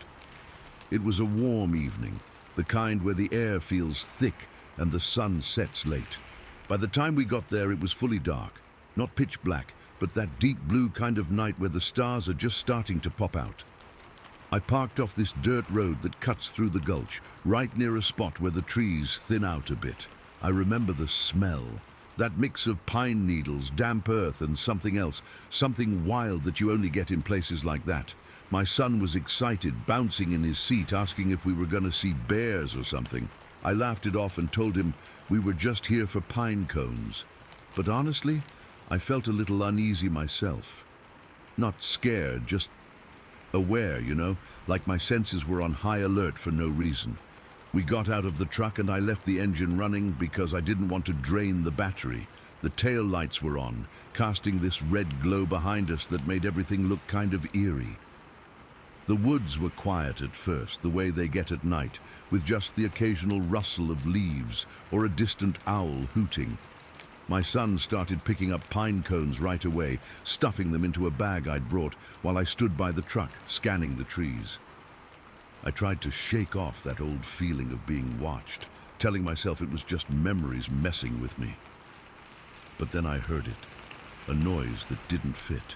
It was soft at first, like something brushing against branches off to our left. I figured it was a deer or maybe a raccoon, so I didn't say anything to my son. He was humming some cartoon theme song, totally absorbed in what he was doing. But the noise didn't stop. It got louder, like something big was moving through the undergrowth, not trying to be quiet. My heart started beating a little faster, and I called out to my son to stay close. He looked up, confused, but came over by me. Then the pounding started. It wasn't like anything I'd ever heard before, not footsteps, not like an animal running. It was heavy, rhythmic thuds coming from up the hillside to our right. Each one shook the ground a little, I swear, and it was getting closer fast. Thump, thump, thump, like someone was slamming a sledgehammer into the earth. My son froze, his eyes wide, and I grabbed his arm, pulling him toward the truck. I could feel the vibrations through my boots and my chest tightened up. This wasn't right. Nothing natural moves like that. Not in these woods. I remember the cold sweat breaking out on my forehead, and my hands were shaking as I fumbled for the door handle. My son was asking what was happening, his voice all high and scared, but I didn't have time to explain. The pounding was so loud now, like it was right on top of us, and I could hear branches snapping, trees groaning like they were being shoved aside. I shoved my son into the passenger seat and scrambled into the driver's side, my heart hammering so hard I thought it might burst. I didn't even bother with the seatbelt. I just slammed the door and reached for the gear shift. That's when I saw it. In the red glow of the tail lights reflected in my rearview mirror, there was this dark, hairy figure standing upright behind my truck. It was tall, way taller than a man, and bulky, like it was made of shadows and muscle. I couldn't see its face, just this silhouette that seemed to suck the light out of the air around it. It was just standing there, not moving, but I felt this wave of pure terror wash over me. It was so close, maybe 10 feet away, and I could see the hair on its arms or whatever. It was matted and thick, like a bear's, but different. My brain short-circuited. All I could think was, get out now. I stomped on the gas, and the truck lurched forward, tires spinning in the dirt. I didn't look back, didn't check if it was following us. I just drove, my knuckles white on the steering wheel. The road was narrow and winding, and I took the curves way too fast, the truck skidding a couple of times. I almost lost control on a sharp bend, swerving toward a drop-off before I jerked it back onto the road. My son was crying now, clutching the seat, and I kept shouting at him to hold on, that we were okay. But I didn't believe it myself. I could still feel that thing's presence, like it was right behind us, breathing down my neck. We didn't stop until we hit the main road, miles away. I pulled over, my whole body trembling, and just sat there for a minute, trying to catch my breath. The truck was still running, and I could hear the engine humming. But all I could think about was that figure. My son was quiet now, just staring at me with big eyes. After a bit, he started teasing me, saying I'd freaked out over nothing, that it was probably just a bear or something. I didn't argue with him. What could I say? I knew what I saw, and it wasn't a bear. Bears don't stand upright like that, and they don't make pounding sounds that shake the ground. The drive home was quiet, both of us lost in our thoughts. I kept checking the rearview mirror, half expecting to see those red eyes or something, but there was nothing. When we got back, I put my son to bed and stayed up most of the night, just sitting in the living room, going over it in my head. That fear stuck with me, this deep cold dread that I couldn't shake. It wasn't just the sight of the thing, it was how close it had gotten, how fast it moved down that hillside, and the way it just stood there, like it was watching us the whole time. In the weeks and months that followed, I started reading everything I could find about Sasquatch or Bigfoot or whatever people call it. I'd never believed in that stuff before, thought it was all hoaxes and tall tales. But what I saw fit too well. The descriptions, the behaviors, it all lined up. I talked to a few folks online, read accounts from other people who'd had similar experiences, and it made me realize I wasn't alone. But it also made me more scared, because if these things are real, they're out there, and they're not always friendly. I've never gone back to French Gulch, not even during the day. My son asked a few times when he was older, but I always made excuses. The thought of going there unprepared, without knowing what I might face, terrifies me. That night I was lucky, we got away, but what if we hadn't? What if I'd hesitated a second longer? It haunts me, that fear, and the memory of that dark figure in the tail lights. Sometimes, when I'm driving at night, I'll catch a glimpse of something in the mirror, and my heart will skip a beat. It's stupid, I know, but I can't help it. To this day, I can't explain what happened. Was it a Sasquatch? I don't know for sure, but it's the only thing that makes sense. All I know is it was real, and it changed me. I'm more cautious now, more aware of the woods and what might be hiding in them, and that fear, it's still there, like a shadow I can't shake. I just hope nobody else has to go through something like that, but if they do, maybe they'll be smarter than me and stay the hell away from places that give them the creeps. Anyway, that's my story. Thanks for listening. I still get chills thinking about it. Story 18. Okay, so I've been sitting on this for a while, but I need to get it out. My name's Greg, and I live in Flagstaff, Arizona. I've been mountain biking for years, like since I was a teenager, and I've ridden all over the state. I know these trails like the back of my hand, especially the ones in the Coconino National Forest near the Mogollon Rim. It's my escape, you know? When life gets too loud, I just hop on my bike and disappear into the trees for a few hours. But what happened back in March of 2021, it changed everything. I haven't been the same since, and I doubt I ever will be. That day started out perfect. It was a warm afternoon, the kind where the sun feels good on your skin, but there's still a chill in the shade. I'd taken the day off work because the weather was too nice to pass up. I loaded up my bike, a Trek Fuel X I'd saved up for, and drove out to one of my favorite spots, a remote trail that loops deep into the forest. It's not a popular one. Most people stick to the easier routes, but I like the solitude. The trailhead parking lot was empty when I got there, which didn't surprise me. It was a weekday, and this place doesn't get much traffic anyway. I remember pulling on my helmet and gloves, feeling that familiar buzz of excitement. The air smelled like pine and damp earth, the way it always does after a light rain. I started pedaling, easing into the climb.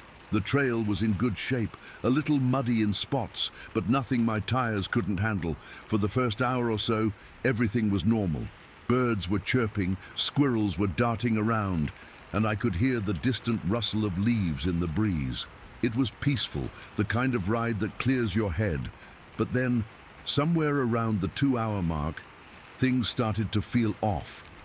I'd just reached a high point on the trail where you can see out over the rim, and I stopped for a minute to catch my breath. That's when I noticed it. The silence. It wasn't gradual. It was like someone flipped a switch. 1 second, the forest was alive with noise, and the next, it was dead quiet. No birds, no wind, nothing. Just this heavy, oppressive stillness that made the hair on my arms stand up.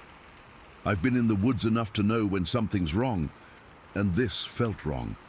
My heart started beating a little faster, and I remember thinking maybe I should turn back. But I brushed it off, chalking it up to my imagination. I mean, how many times have I told myself not to spook easily?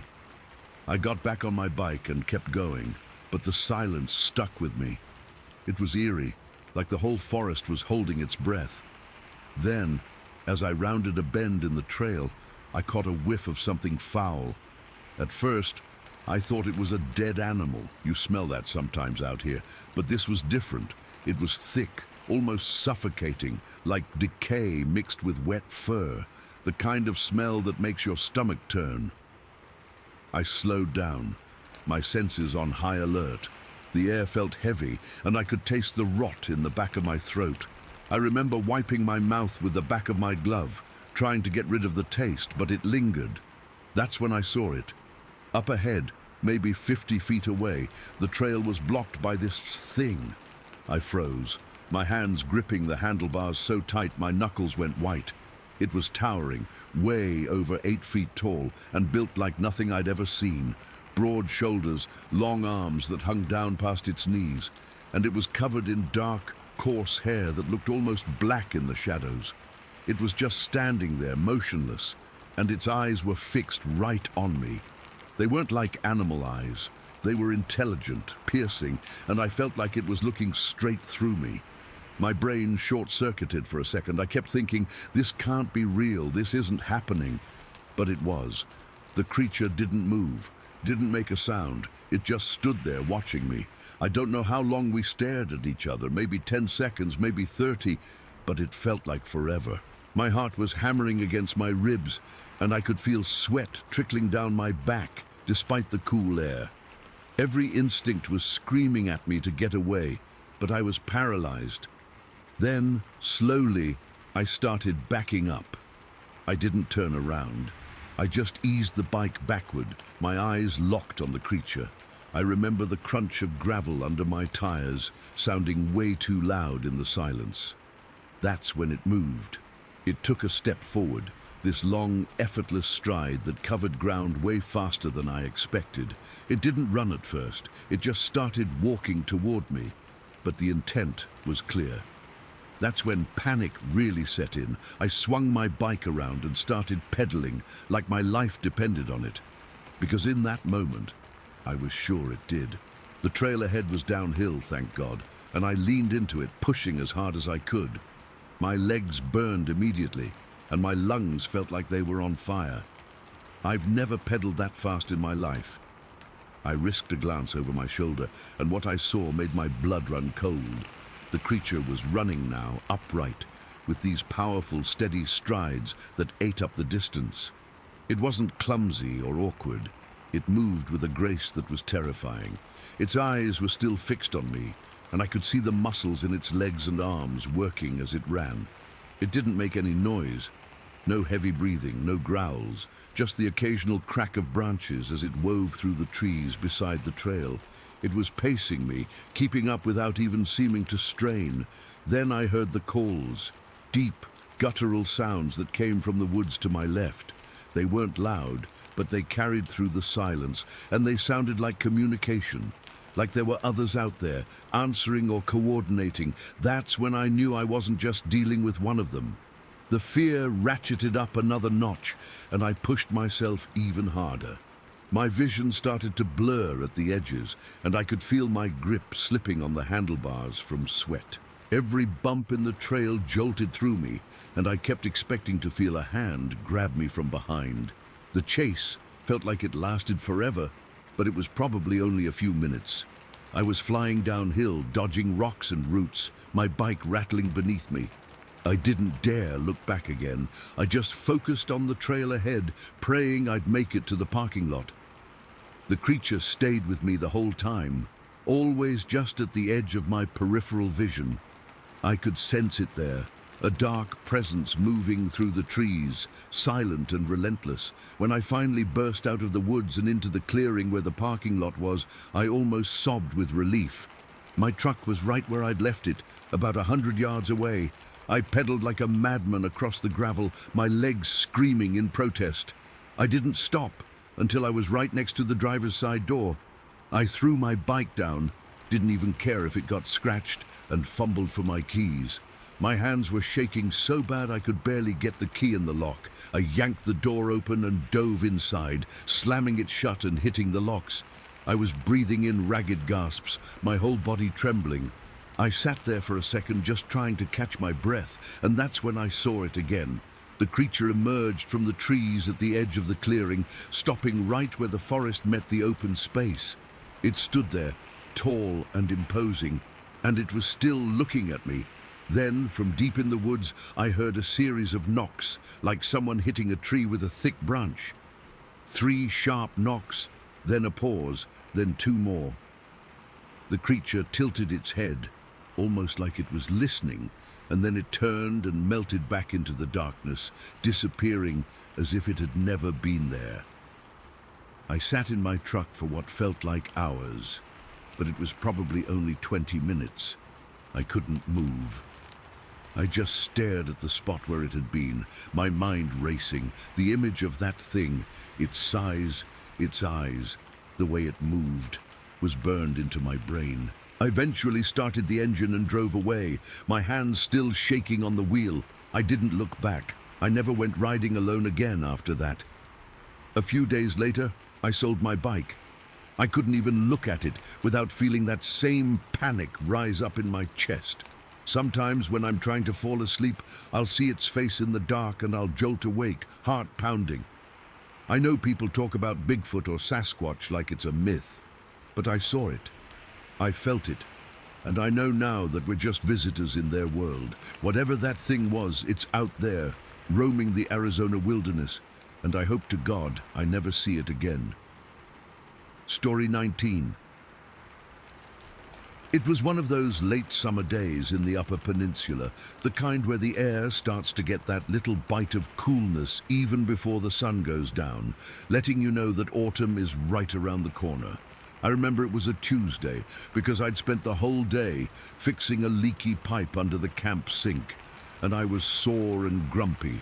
I needed to clear my head, and the best way I know how to do that is to take Silver out for a ride. Silver's my horse, a big steady Appaloosa I've had for going on 12 years now. He's not a spooky animal. He's seen plenty of deer, bears, even a moose once, and he might give a little snort or sidestep, but he's never frozen solid. Not until that day. The camp isn't much, just a little cabin my dad built back in the 70s, tucked away off a dirt road that doesn't even have a name on most maps. The woods out there are deep, a mix of pine and birch, with these big open patches of wild blueberries that stain your fingers purple for days. We'd been coming up here since I was a kid, and I'd ridden these trails hundreds of times. I knew them like the back of my hand, or at least I thought I did. It must have been around 6, maybe 6:30 in the evening. The light was starting to go from that bright gold to a softer, deeper orange, and the shadows from the trees were getting long and stretched out like dark fingers reaching across the path. I was on the trail that loops behind the big marsh, a path that's maybe 8 feet wide, soft with years of fallen pine needles. Silver was walking at an easy pace, his hooves making a soft, rhythmic thump, thump, thump in the dirt. I was just lost in my own thoughts, not really paying much attention, just enjoying the quiet and the smell of the pines. That's when I saw it. Up ahead, maybe 100 yards out, where the trail dips down before rising again, there was a movement. At first, I honestly thought it was another horse, a neighbor's maybe, or someone else out for an evening ride. It was tall and pale, moving fast through the trees and the blueberry bushes, just off to the left of the trail. It was coming towards us, and it was covering ground quick, a lot quicker than a man could run. I didn't feel scared then, just curious. I remember squinting, trying to get a better look. The sun was behind it, so it was mostly a silhouette, a tall, lanky shape moving with a weird fluid speed. It was weaving through the trees, but it wasn't dodging them like a deer would. It was just going, like the trees weren't even there. And it was completely silent. No snapping twigs, no rustling in the bushes, nothing. That was the first thing that felt off. In woods this thick, you always hear something. Silver noticed it too. I felt his ears prick forward, and his walk slowed just a tad. He let out a low, questioning snort. A puff of air I could feel through the saddle. I gave him a little pat on the neck. Easy, boy. It's just another horse. But as it got closer, maybe within 60 or 70 yards, that thought started to crumble. It was too tall, way too tall for a horse, and its legs, they were too long and thin, and they moved in a way that wasn't right. It wasn't a gallop. It was more of a loping stride, but powerful, covering a huge amount of distance with each step. My heart started to beat a little faster. My mouth felt dry. I tightened my grip on the reins without even thinking about it. Silver had stopped completely now. He wasn't just looking. His whole body was rigid, his head held high, his nostrils flared. He was staring, locked onto that thing. I could feel the tension coiled in his muscles underneath me, a spring ready to snap. It was closing the distance fast, maybe 40 yards now, and it was still coming straight for us. The fear was really starting to bloom in my chest, a cold, heavy feeling. This wasn't right. This wasn't a horse, and it wasn't a man. I could see its color now. It wasn't just pale, it was white, a stark, almost glowing white, like old bone or bleached driftwood. It didn't have any hair that I could see. It was just smooth. And then, at about 30 yards, it stopped. It didn't slow down, and then stop. It was at a full, loping run 1 second, and then it was just perfectly, utterly still the next. There was no skid, no stumble. It was like someone had hit a pause button. It happened so fast, it made my brain stutter. It was standing sideways to us now, and that's when the full, gut-punching terror hit me. It was standing on 2 legs. It was upright like a man, but it was at least 8, maybe 9 feet tall. Its legs were long and powerfully built, but its torso was weirdly lean, almost skinny. That's what had tricked me from a distance. From the side, with no broad chest or big rump, its profile was thin. It didn't have the bulk of a bear or the shape of a moose. It was just a tall, white, muscular thing, standing in the middle of the blueberry patch. It didn't turn its head to look at us. It just stood there, frozen, facing the woods to the east. I couldn't see its face, just the side of its head, which seemed kind of narrow and peaked. The silence was the worst part. The woods were dead quiet. No birds, no insects, nothing. It was a vacuum of sound, like the whole forest was holding its breath. Even the air felt still and heavy. I was frozen too. I couldn't move. I couldn't even breathe. I was just staring, my heart hammering against my ribs so hard I thought it was going to break them. My hands were clenched so tight on the reins that my knuckles were white. All I could feel was this pure, primal fear, a kind of terror I didn't even know existed. This wasn't the fear of getting hurt.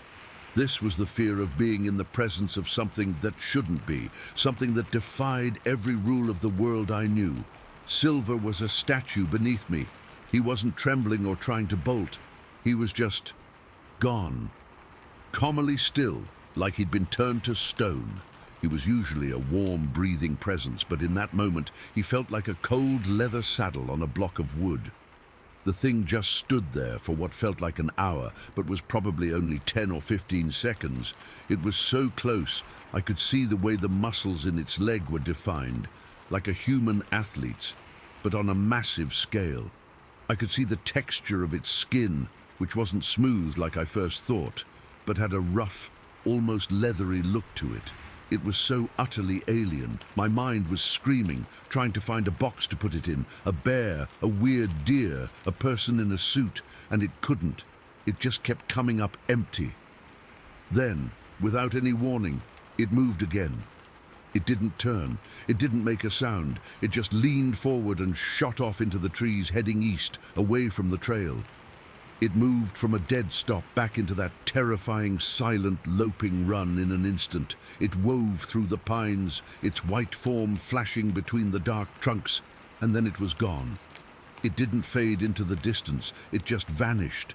1 second it was there, a stark white shape against the green and brown of the forest, and the next there was nothing. The silence broke. A chickadee somewhere let out a call. The buzz of a mosquito registered in my ear. The world started up again. I let out a breath I didn't realize I'd been holding, a ragged, shaky gasp. My whole body started to tremble, a violent, uncontrollable shivering that started in my hands and ran all the way through me. I felt cold, ice cold, despite the warm evening air. Silver came back to life with a jolt. He let out a loud, terrified whinny, half-reared, and spun around on the trail. If I hadn't been gripping the saddle horn so hard, I would have fallen off. He didn't wait for a command. He just took off, galloping flat out back down the trail toward camp. I didn't try to stop him. I just held on, leaning low over his neck, my face buried in his mane, not caring about the branches whipping past us. All I wanted was to be back at the cabin, behind a locked door. The ride back was a blur of panic and fear. Every shadow was that thing coming back. Every snap of a twig under Silver's hooves made me flinch. I kept looking over my shoulder, expecting to see that tall white shape keeping pace with us in the trees, but there was nothing. We burst out of the woods and into the clearing around the camp. Silver skidded to a halt by the porch, his sides heaving, sweat lathering his neck and shoulders. I practically fell out of the saddle, my legs so wobbly I could barely stand. I fumbled with the lead rope, my hands shaking too badly to tie a proper knot, and finally just looped it around the porch rail and ran inside, slamming the door shut and locking it. I sat on the floor with my back against the door, just shaking. The adrenaline was still coursing through me, making my teeth chatter. I kept replaying it in my head, the initial movement, the loping run, the way it stopped dead, the sideways view of that impossibly tall, muscular, two-legged form, and then the silent, instantaneous disappearance. It was burned into my mind. My family came up the next weekend, and my kids, they were teenagers then. They thought it was the coolest thing they'd ever heard. They started joking about it, calling it the albino Sasquatch. They'd make howling noises outside my window at night to try and scare me. It became a funny family story, but it wasn't funny to me. It wasn't an adventure. I never went back into those woods. Not on horseback, not on foot, not even with other people. I sold Silver a couple of years later, partly because I couldn't bring myself to ride him out there anymore, and seeing him just brought the memory back too vividly. That camp, the one my dad built, the place I loved more than anywhere else in the world, it felt different after that. It felt like it wasn't my woods anymore. It felt like I'd seen the real owner, and it had made it very clear that I was just a visitor. The fear never really left me. It's been about 10 years now, and I can still see it as clearly as if it happened this afternoon. I can still feel that icy dread in my chest, the absolute certainty that I was looking at something that wasn't supposed to be seen. I don't know what it was. I don't have an explanation. All I have is the memory of a tall, white, silent thing moving through the trees at dusk, and the chilling knowledge that some things are better left alone.